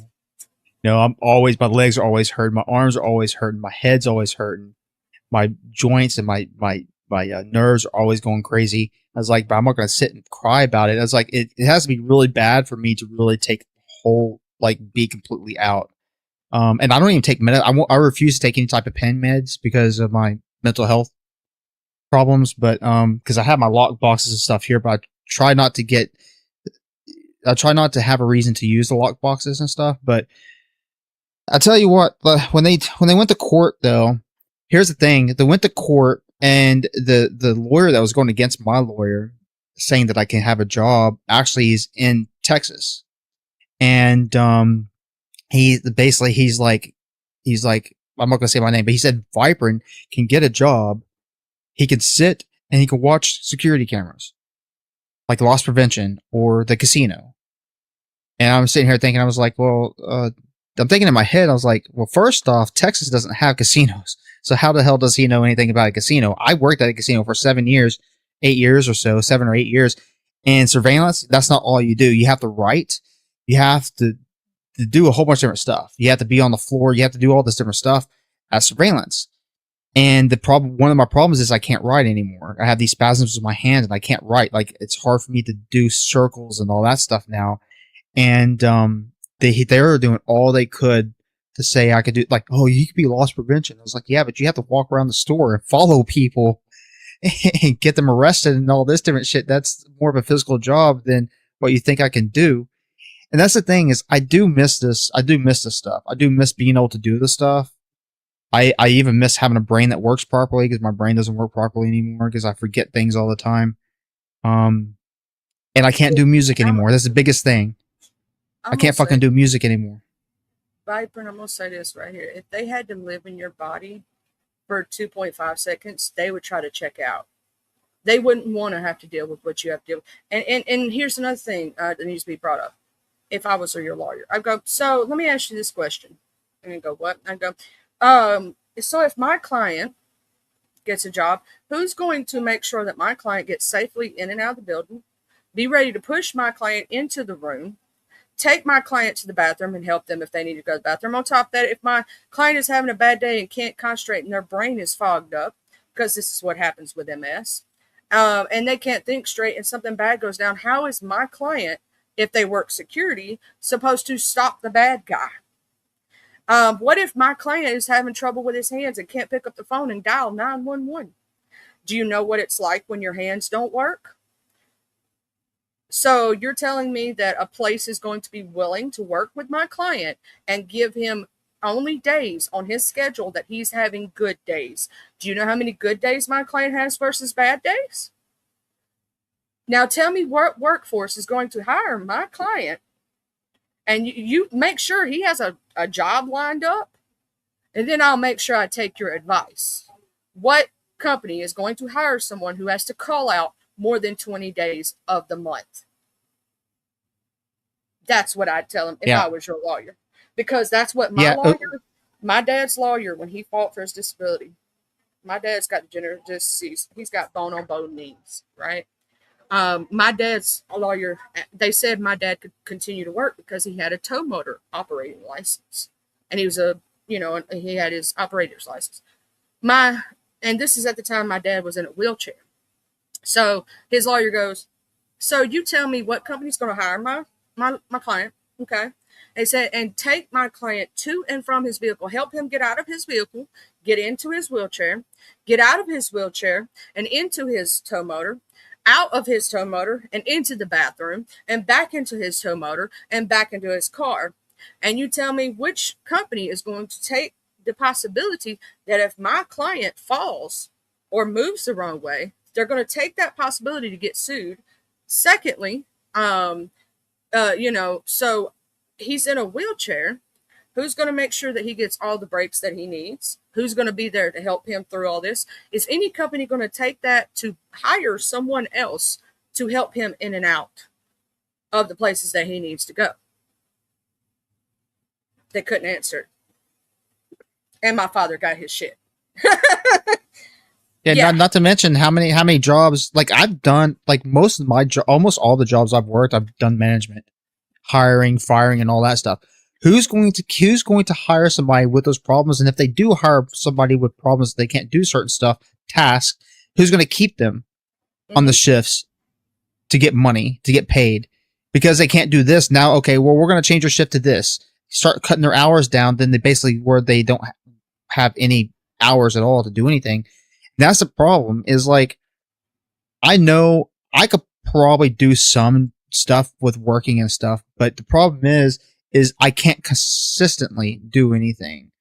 I can walk outside and take the dogs to go take a piss. Yes. If they hear that, they're probably going to be like, oh, he could do stuff. Well, I can't do it constantly. Like, I used to take the dogs on walks all the time. I can't do that anymore. The dogs, especially if I start having my problems with balance issues and gait issues, if Scarlet pulls a little bit, it could pull me off onto the ground and fall, which I've fallen plenty of times. But It's just there's things I just can't do. I can't consistently do stuff. Like, for example, I was thinking of going back to doing, because I'm getting paid now from Twitch. If you didn't know, I'm thinking of going back to this full time Twitch thing and just do that. But here's the thing: is yes, it's a kind of work thing, and it's kind of all that stuff. But the thing is I get to choose my times, and if I feel like doing it, I don't have to do it every day if I don't want to. Why I choose to do YouTube. Here's the thing.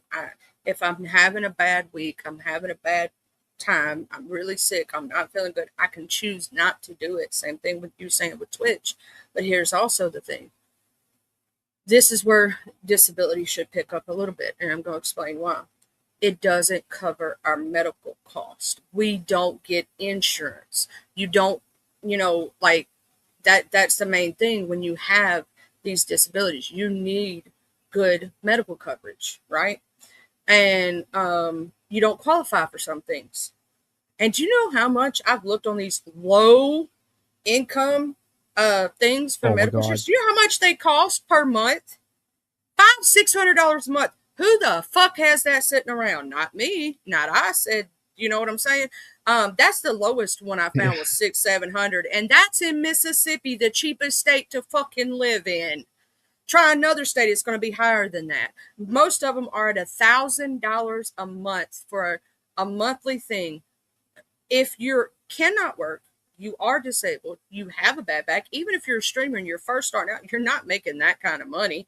So how are you going to afford that kind of insurance? So just my personal opinion, even work from home jobs have certain qualifications that you have to be present and able to do for a certain amount of time. They don't know what it's like. I'm a home care. I take care of my family, right? So I'm a homemaker. Did they not realize I have to take breaks just to sweep a floor? Do you know what it's like to have to sit there and sit down after like sweeping just a few little bit of a floor and going and breathe through it just to get everyday task done?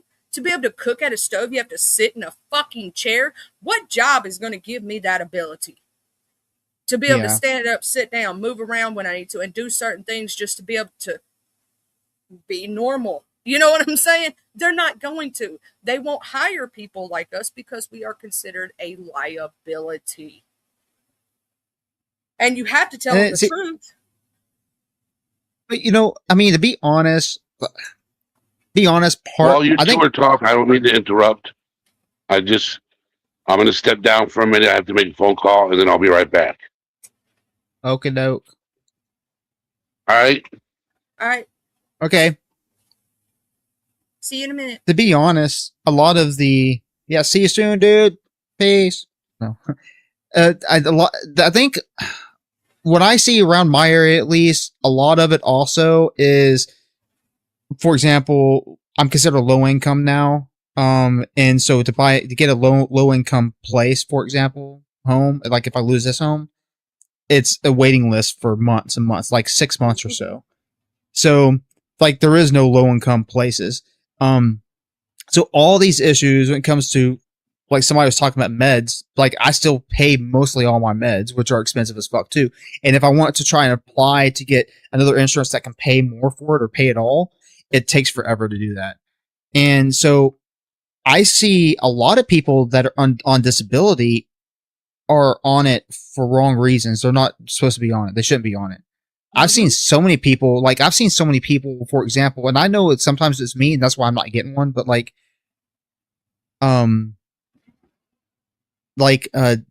is it called? Fuck, man, this is my brain issue. The thing where you go park in a handicap sticker, to get a handicap sticker, I could get one, but I'm not always handicapped where I can't walk to the door to go get groceries or something. Same. And I don't get one, and I don't even park in the handicap. I like parking closer to honestly, I like parking close to the basket things anyways, so that I can just put the basket right next to the car. But, so things like that, but there are people that take advantage of it and they don't ever have any problems. They don't ever have any problems, and they go and gamble and go and drink and all the stuff with the money they get from the state. And they seem like they have fun. They partying and all this. There's so many people. I knew a dude who literally he's not disabled, could have worked a job. Completely good, right? And I know this because I know him personally, right? Spoken to him. And it was out of pure laziness why he got disability. He got it for being overweight and for mental problems. But his mental problems were not so severe that he couldn't hold a job. You get what I'm trying to say? I know people Yeah. with autism, severe autism, that hold jobs. You get what I'm saying? So no. And yet this is the same discussion me and my husband have. It pisses me off because here's the thing. I can't help what happened to me. I didn't ask to be in a wreck when I was 15 years old. I didn't ask for every fucking hope I had in my life and everything I wanted to do to be ripped out from under me. I didn't ask for that. It got given to me, right? You didn't ask for MS. None of us asked for these fucking disorders, right? And it's fucked up that you could be 600 pounds and did it to yourself, might I add. Not because, now I'm not talking about the people who actually had like life altering surgeries or something and their body went out of whack. You know what I'm talking about. I'm not talking about those people. I'm talking about the people who did it to themselves, who literally ate enough food to gain to 600 pounds, ate like 3 times the amount that a normal person should. I'm not talking about the person who literally had a physical disability and gained weight. I'm not talking about that person, right? That person it's not their fault why they're up to where they are, because sometimes genetics do play a part in that, right? And if you're bedbound and can't exercise, sometimes people go outrageous in weight. I'm not talking about those people. I'm talking about the people that caused it to themselves. Their own disability, they have no trouble getting it. But yet someone with an actual physical disability, just because our mind is sometimes okay. You get what I'm saying? Because we're intelligent, we get denied. Tell me that's not bullshit. My Yeah, you're son who bringing that has up. cerebral palsy got thrown off. He has cerebral palsy because he had surgery. People that get injured on jobs also have a hard time getting disability when they get disabled from a job injury, and they have to go to court for years. I had a friend that went to court for that to be 4 or 5 years before he finally won. But then they still won't give him disability, and he finally got disability after it took it like almost 12 years, and he finally got disability. But yeah, and that's from a job injury. And he couldn't, like, he had so many problems, was always in the hospital. I don't know what happened to him. I think he passed away. I don't remember. It's been so long since I'd seen a lot of the people I used to hang out with, and you lose in touch. You And lose in touch with people, and then you find out, oh man, what happened to him? And you're like, oh shit, that sucks. sweet, if you had a car accident that caused yours, even if you're the one at fault, you didn't necessarily cause your own and deserve to be disabled. Nobody deserves to be disabled. I'll tell you that much. Someone who absolutely, because here's the thing in a car accident, right? Accidents do happen.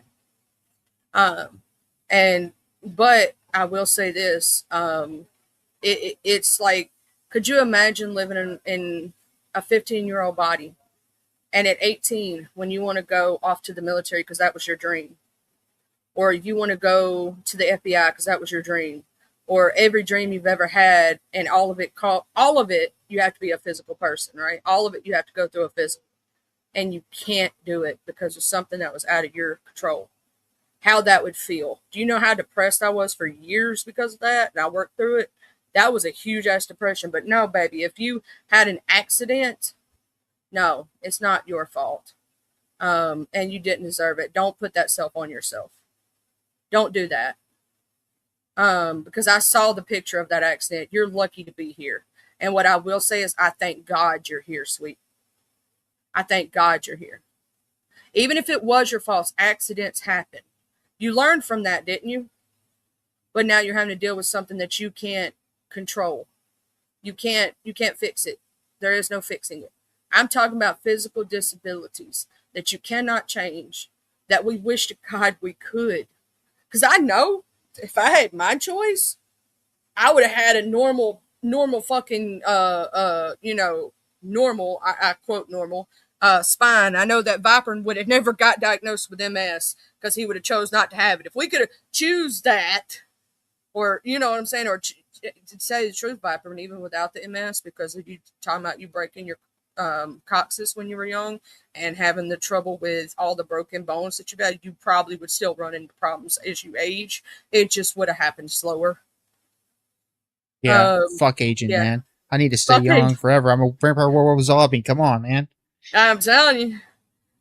And I'm going to say this. Thank God you're here, sweets. No matter what happened during that accident, accidents happen. It's called an accident for a reason. You know what I'm saying?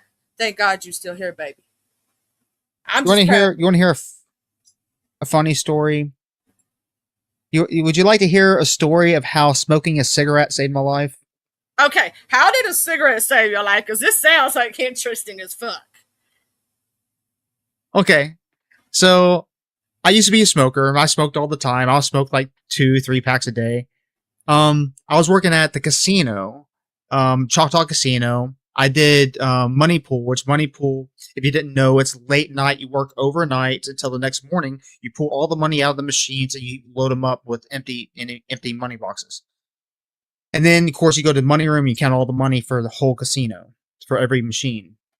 So we were all planning on, you're not supposed to intermingle with surveillance and stuff, but we always did late at night, anyways.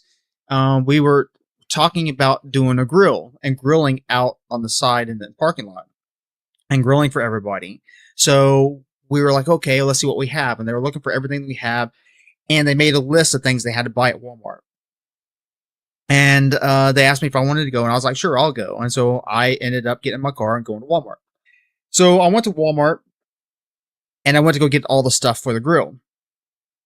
So before I get to the part where I almost got killed by a semi, the Highway 69 used to go straight through my hometown, and there used to be one stoplight at the end, and that was by the movie theater in my hometown. And semis will run right through red lights constantly on that one red light, right? And they would always hit cars. They killed many people, like speeding through Highway 69, speeding straight through the red lights. And so at that time, there was no multiple. Now there's 3 or 4 red lights on that highway going through town. So it's not as dangerous. But at that time, they only had that one stop, that one red light at the end of the highway. So I get in the car. I get all the stuff. I get in the car. I'm going up, and there's the red light for me to turn onto the highway. And I stop. And I'm smoking a cigarette. Okay, this is what happened. I'm smoking a cigarette. As I was sitting there at the red light, it turns green, and I go, and I drop my cigarette right in the middle of my legs, around my crotch area, and I'm like, no, You're like, fuck, I'm okay. burning. And so I stop really fast, and I'm grabbing the cigarette stuff, and right when I stopped, because I pulled up a little bit, right when I stopped, boom, a semi came barreling, like going probably 20 over the speed limit, barreling through that red light. Right when I dropped my cigarette and stopped to pick it up, it came through. It was so close. It probably had to be less than a foot away from my car. My car was shaking and all that stuff. And it ran that red light. And I was like, thank God I dropped my cigarette, man, because that right there, I probably would have got killed by this semi hitting my small ass fucking car because of how fast he was going. Because they would speed. Like, it's 65 on that highway on that part. And they were going close 70, maybe 80 sometimes. And that right there is dangerous because every time they would hit small cars, it balls them up. Like the cars, every time the cars got hit there, they would look like like a can that's crushed together. It's so bad. I know But what you're talking about. that was the time I almost died. And smoking And a thank cigarette saved my God life. a cigarette saved your life. Because I know what you're talking about, though, when you're talking about that. Because what hit the back of our bus that day when I was 15 was a bobtail truck. And it busted. When I say, because, you know, school buses are like tanks. Like, no crap. They're like tanks. It busted the front end of, because he was going, I think 75 or 85 in a 45. And we were stopped letting kids off. and he wasn't paying attention, and he went bam, slammed in the back of us. You know what I mean? I thought that truck was gonna blow up because it was smoking. All kind of stuff was like falling out of it. Like you could just see like liquid just coming out of it. Like it messed up the front of that bobtail truck. And then our bus on my second wreck that I had in a totally different school district, because I moved school districts. Literally, you could see the imprint of the front of the bus in the side of the car, like the entire imprint. But if he hadn't have pulled like he did that day and we'd went off that embankment, we wouldn't be here today, because the embankment on the right side was a straight drop off into a field, and it would roll that bus. But he pulled it to the left and jackknifed it when it was losing control and the brakes were going out. He jackknifed it to the left to make it stop, because he was a truck driver. He was smart. Thank God for him. You know what I'm saying? Being an amazing driver. Because if he hadn't did what he did that day, even though he hit that car, and I was so worried, that's why I don't drive, because I have really bad anxiety because of it. The mom and the kids were okay. They had injuries, obviously, but they were okay. They were alive. And Because that could have ended very differently, and it's scared the crap out of me, because first thing I'm thinking is we just accidentally, even though it wouldn't have been my fault being a kid, I'm thinking, a child has passed away. You know what I mean? And of course, that's yeah, a scary feeling being a kid. But thank God, the mom, the kids, they were all fine. I actually saw them at the hospital that night when I ended up going to the hospital. Because I'm going to tell y'all something, until you go through a wreck, at first, your adrenaline is rushing so hard that you do not feel pain. And you don't know how hurt you are until hours later when it finally starts kicking in. And you're yeah. like, holy shit. I didn't know that, because I braced myself for the second one and I kind of messed up my shoulders real bad by pushing into the seat. Because I was like, if we flip, I'm not flipping upside down and breaking my neck. I had my legs locked into the metal bar. You know what I'm saying? Like I had myself Yeah. wedged really hard. So if we did, I wouldn't fall out of my seat. Like I was going to hold on to the seat. I had a plan. You know what I mean? Because I Yeah. already The did through it the first smallest whiplash can do a lot of damage. Oh my God, Vibrant. I had, for the first wreck, because I had whiplash so bad, I had headaches, like migraines, for a solid 3 months straight. I mean, to where I couldn't stand light or sound. I had to be in a dark room with nothing. I had almost failed ninth grade because of it, Oh because dang. the headaches were so bad after the first accident. But because I was still in the school system where I had the wreck, they kind of gave me excuses, if that makes sense, and let me make up work, because it was their bus that I had the accident on, and they understood. You know what I mean? But yeah, Yeah. the first wreck's the one I, that gave me the cervical problem, and the back problem. The second wreck, all it did was pretty much stove me up and made me. I probably hurt my more than anything, probably my shoulders. I had I've only been really in two wrecks. One of them was, I don't know, semi bad, and the other one was kind of just a bumper fender thing. But And I tell you, every wreck I've been in, Vibrant and Charlie, total both cars. Wrecks are Total. yeah, that's what you said your last one. When I don't drive angry and don't miss steers. I will say this. I My mom and dad lost two of their best friends on Christmas Eve, many, many, many years ago now. And the sad thing is, their kids were in the car to see it. I don't know if they have any memory of it. Hopefully, I'm praying that they don't. You get what I'm saying? But I know they do. I'm praying that they don't. Deer went through the windshield. Hooves, horns, tore them to hell and back right in front of a 7 and a 6-year-old child on Christmas Eve. They lost both their parents. Deers ain't none to play with. They aren't. So I suggest, if you're on these country ass roads late at night, make sure you get deer whistles on your car, for one. Two, drive slow. Watch your surroundings very, very good. You know what I'm saying? Because these deer, they don't play. And here's the crazy part. I've said this before. You out in the woods, you hunting, right? You make the least little snap of a twig, those bitches take off like bat out of hell. But you on the highway or on the road, and they see They your freeze. lights, they freeze. I'm like, what the fuck? They freeze and dude? stare at you. Yeah, they Yeah, freeze and stare at you. dude, I'm- dude. And you know what they told me after the accident? You know what the insurance company told me? If you'd have You hit should the have deer, hit the deer. you would have gotten it covered. But because you hit something else and swerved away from the deer, now it's not covered. Yeah. Oh, it was You know, but covered that's a- because I had full coverage. I had full coverage insurance. Oh, That's Yeah. kind of it's kind of a fucked up situation though, because I know here around my area or in this part of Oklahoma or whatever, if you hit a deer and you kill a deer, they can ticket you for hitting a deer because it's out of season or some shit. I don't know what the little loophole is where they can give you a ticket for hitting a deer.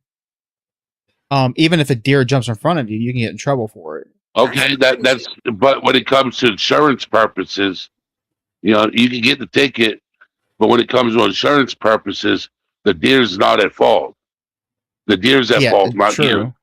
When it comes Yeah, to the true. insurance claim.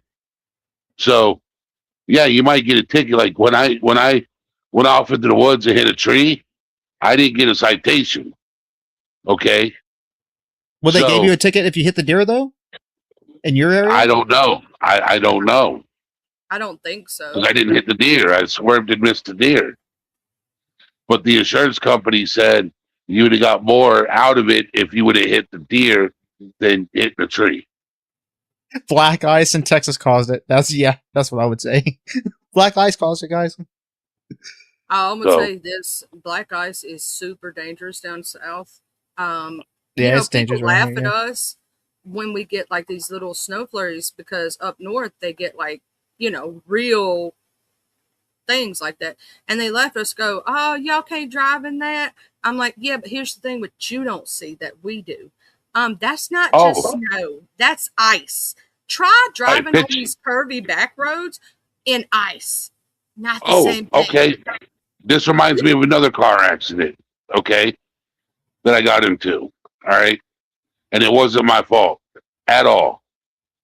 So, you know those picket fences, they got the post and then they put holes in the post and they slide a post into it. You know what I'm Yeah. talking about? Okay. So picture this. You're going down a side road, a back road, right? And you come around the curve and you're going slow because you're coming up on a campus, school campus, college, right? And you hit nothing but black ice, right? Ooh. And at the same time you hit black ice, you lose your power. Power brakes, power steering, power everything, right? Oh, you screwed. And you just wipe out 13 yards of that fence. And at the same time, you're praying, please don't go through the window. Please don't go through the window. Please don't go through the window. Right? Yeah. Oh, that's a Jesus moment. That's a oh shit, grab the oh shit handle and pray to Jesus moment because that's all you can do at that moment is pray. You ain't got that's all you could do because you don't have no way to correct that situation. You have no way to get out of that situation. The only thing you can do is pray that Jesus has your back at that moment. I'll tell you the And you're truth, lucky man. to be alive. I'm a shitty ass driver when it comes to ice and snow. I refuse to drive in it. I'm not used to it. Never been used to it my whole time living around this area. We don't really ever really get snow per se. We get more slush than anything, but I can't do it, man. I can't drive in that shit. And I'm a really safe driver too. But dude, I'll be smoking. When I was driving, when I was younger and it would snow or ice over, I'll be smoking 2 cigarettes at the same time, man. I'm freaking out Like, so "Oh, much driving on the Jesus, damn snow. Jesus, let me make the wheel. Jesus, I'm going 5 miles an hour, but let me make it to my Dude. destination.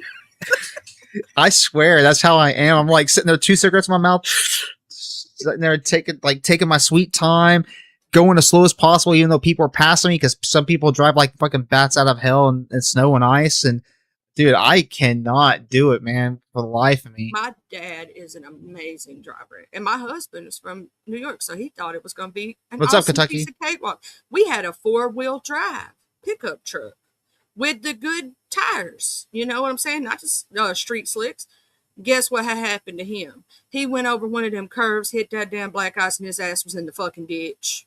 Yes, it was. And I told him, I said, see, now, do you understand? All those times you laughed at me, asking why we wouldn't drive in it and all this other stuff. You laughed at me. I said, now do you understand? I said, because when they don't, like up north, they treat the roads, right? So that stuff kind of slushes off, and slush is easier to drive in than ice. They don't do that here. We don't get those kind of things, right? So because I'm in North Mississippi, I'm closer to Tennessee, right? We get heavy ice storms when they come through. And I mean, this last time, y'all know I was without power for over a week because of damn ice storms. You cannot drive. These back roads are curvy as fuck, and hills and shit like that. It's not a straight drive. You know, like in New York, it's straight road. They got sidewalks, they got drainage. We don't have that. We have, oh shit. You know what I'm saying? We can't go anywhere. And even an inch or 2 inches is too much, because you're trying to go around a deep ass curve. We call them dead man's curve. Even on a normal, like regular night, nothing going on, you can absolutely lose your car around these curves. You can absolutely flip your vehicle. Imagine then you put ice in that situation. You know what I'm trying to say? Like, there's a big difference. And so I'm pretty sure that Kentucky Lee can agree with me, because she lives in Kentucky, that people up north be like, oh, it ain't that bad. You know what I'm saying? And then you're like, have you drove down here? Until you've drove down here, you can't say shit. Postcard. Texas drivers are crazy drivers. I'll say that. And maybe it's just because we have Dallas right at the line there, and they come into Oklahoma. Maybe that's why they're crazy drivers. I don't know, but every time I run into Texas drivers, they're crazy drivers. Oh, my friend. I used to live in Mississippi back in the day. Really? When I was young. When you was talking about I lived in Natchez. When you was talking about Highway 69, I was thinking about Columbus, because Columbus, Mississippi, there's a highway called Highway 69, right? And there's a sex shop on that highway. And I've always wanted to go to it because, and it's called Fantasyland. If y'all ever want to look it up and ever make a trip yourself. Columbus is also very historic, like a very historic place. A lot of the antebellum homes are historical, all that stuff. But if y'all ever come down here and y'all go, there is a highway called Highway 69 in Columbus, Mississippi, and there is a sex shop called Fantasyland. I want to go there just because I can say I was on Highway 69 at a sex shop. Just because it sounds awesome, okay? Yeah, 69. And with that being said, Okay. so we all know what to do. When it's black ice on the road, don't drive. Don't Go ice fuck with skating deer. instead. Hit it instead. Go, If you yes. Ice skating. Get your ice skates Go out. ice Start skating skating. instead. When black ice comes out, go on the ice skates. I Or will say the ice bottom. skates. Don't fall with ice skates either, because ice skating and falling hurts pretty bad compared to skating. Yes, Ice skating. I don't know why ice skating hurts more than rollerblading or skates. Well, because the thing is, on rollerblades, you can run into the grass and land in the dirt. On True. ice skates, there's no soft landing. You know, on It's just straight rollerblades, up if you need to hard stop, yeah, there's hard ice. Like at least in but I'll tell you what. rollerblading and roller skating, you can go off to the side of the road and grab a pole if you got to stop real fast. You When I can't do broke that both on my ice skate wrists, rink. I was rollerblading from school going home, and I jumped up on this bar that was on the side of the road on the walkway, and I jumped up on it and slid off of it. And, was doing grinding. I was grinding, and I jumped off on it, and I landed in a little puddle. It's just a little tiny puddle, and it was muddy, and my skate slipped out from under me, and I fell back, and I hit both of my elbows on the concrete. And that's how I broke my wrist. and I actually fractured or cracked my funny bones, and I did a spiral break on one wrist, and then I don't know what the other fracture was on the other wrist, and it was both my wrist, and it sucked so bad because I couldn't move my arms. I'm sitting there walking with my skates, walking lopsided. You supposed the rollerblades, you kind of lean in or lean out to walk, and so I did that. Now I went ice skating once, and I think it was Oklahoma City. I went ice skating, and falling back like that right there hurt so much more on ice than it did on concrete. 100% Yeah. more on ice. Oh, I know. It's so bad. Somebody told me, oh, ice skating is just like rollerblading. Lying sack of crap. No, no, no, not at all. I put on ice skates the whole time I was on the rink. I fell. I'd get up, fall, get up, fall, get up, fall. I had to crawl out of the ice skate rink. I had to crawl. I loved ice skating though. I do miss it. I wanted to be a hockey player back in the day, back when I was younger. I didn't like any sports except hockey, and now the only sport I like is UFC. But I'm not strong enough to do UFC. I'm not that powerful. I'm pretty weak when it comes to that. Now I'm a nerd, so I like to stay at home and watch it on the screen, watch UFC fight. I love We still have a when it's like snow day and we don't have nothing to do.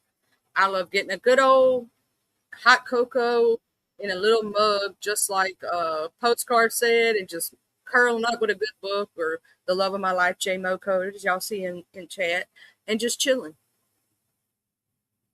Yeah. With that being said, everybody, we're gonna get off here and relax. I'm over here falling asleep. Yeah, I figured we kind of heard you a little bit. But not too bad, not too No, bad. I wasn't sleeping there. My sinuses are stuffed. Oh. Like my Well, sinuses are legitimately stuffed.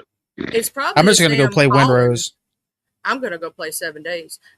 So Viper, now I'll see your thing pop up on Steam. Like Viper is now online. Dude, Windrose is for a little underground game. It's better than AAA Is it games. free? Like it's not free now. It used to be, called but it's now it's Windrose? on early access. It's Windrose. It used to be called Crossbones or Crossroads or Crossbones, I mean, it's It's a only pirate game. $26. and it's like Did you ever play Valheim? Valhalla? Is that what? Valheim. Yeah. It's like a kind of survival. You break trees to get wood and all that shit, and then you Oh, farm. so like where I use 7 days, I turn off all the zombies in 7 days is what I do, right? I got it when it was beta testing too. And I turn off all the zombies and I just go collect, the trees for the wood and all the stuff and all the Yeah, things. that's how this game do is. all the looting. Yeah. So it'd be And up it, my but it, but wheelhouse. it's a single player game. It's a single player game. You can play online with up to 8 people. You can go in servers and your character rolls over. You level up your character. You get trees. You look for seashells. You look for stuff, and you go and you find booty. You go and get treasures and stuff because you're a pirate and you have to fight. The combat's kind of iffy at first, but it gets better as you get level up. But anyways, it's a good game. It's actually the top right now. It's a really good game. It's got like it just came out a couple days ago. I think a couple days ago, and it's like a 700,000 downloads now or something. It's I put it on my wish really list. popular right now. It's So, good. It's really good. I'm gonna go play it, and I'm gonna level up my character and be badass, be the pirate of the seas, beat woohoo. Blackbeard. I'm gonna go play my well. Basically, I use 7 days. 7 days is a zombie survival, where you have Yeah. to learn to craft and cook, and you really will go down and starve to death or thirst to death. That really happens in that game. So I basically turned off Yeah. the zombies and I made it a survival game, like the end of the world type situation, where you have to go loot houses to find things, and I just turned off the enemies. Is all. You still have the animals that you can go hunt and things like that. Yeah, So I think I have 7 days somewhere.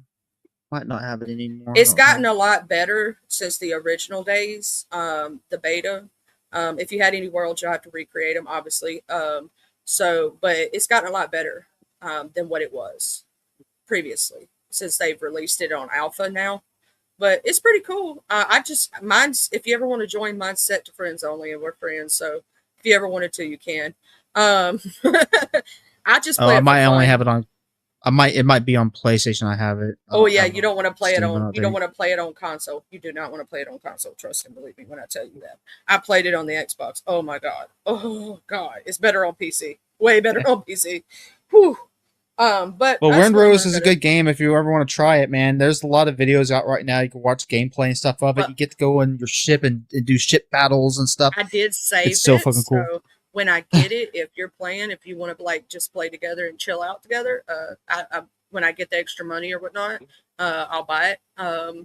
And we can play together. And I'm also going to be getting an updated PC soon, so it'll play better, be online. Because right now I have a 5th gen core, and I'm going up to a 7i.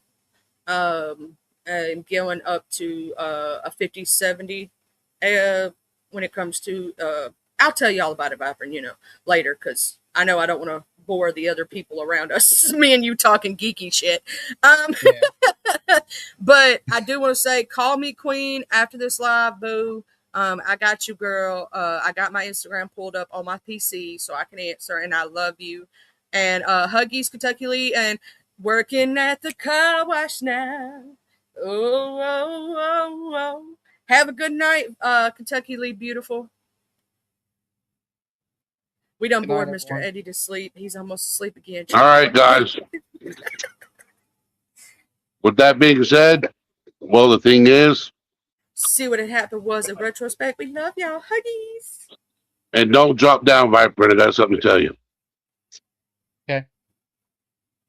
Later, everyone. You booked a yearly checkup, you track your sleeping hard. But when your thoughts feel heavy, you call it just a dog.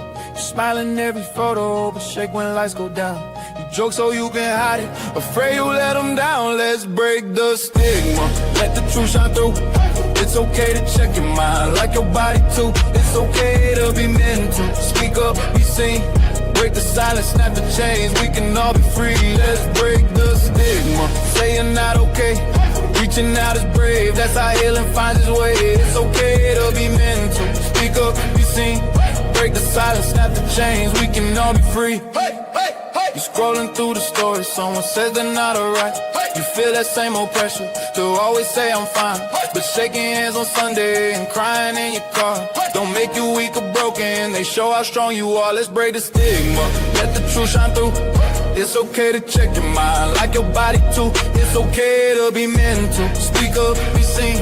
Break the silence, snap the chains, we can all be free. Let's break the stigma, say you're not okay. Reaching out is brave, that's how healing finds its way. It's okay to be mental, speak up, be seen. Break the silence, snap the chains, we can all be free.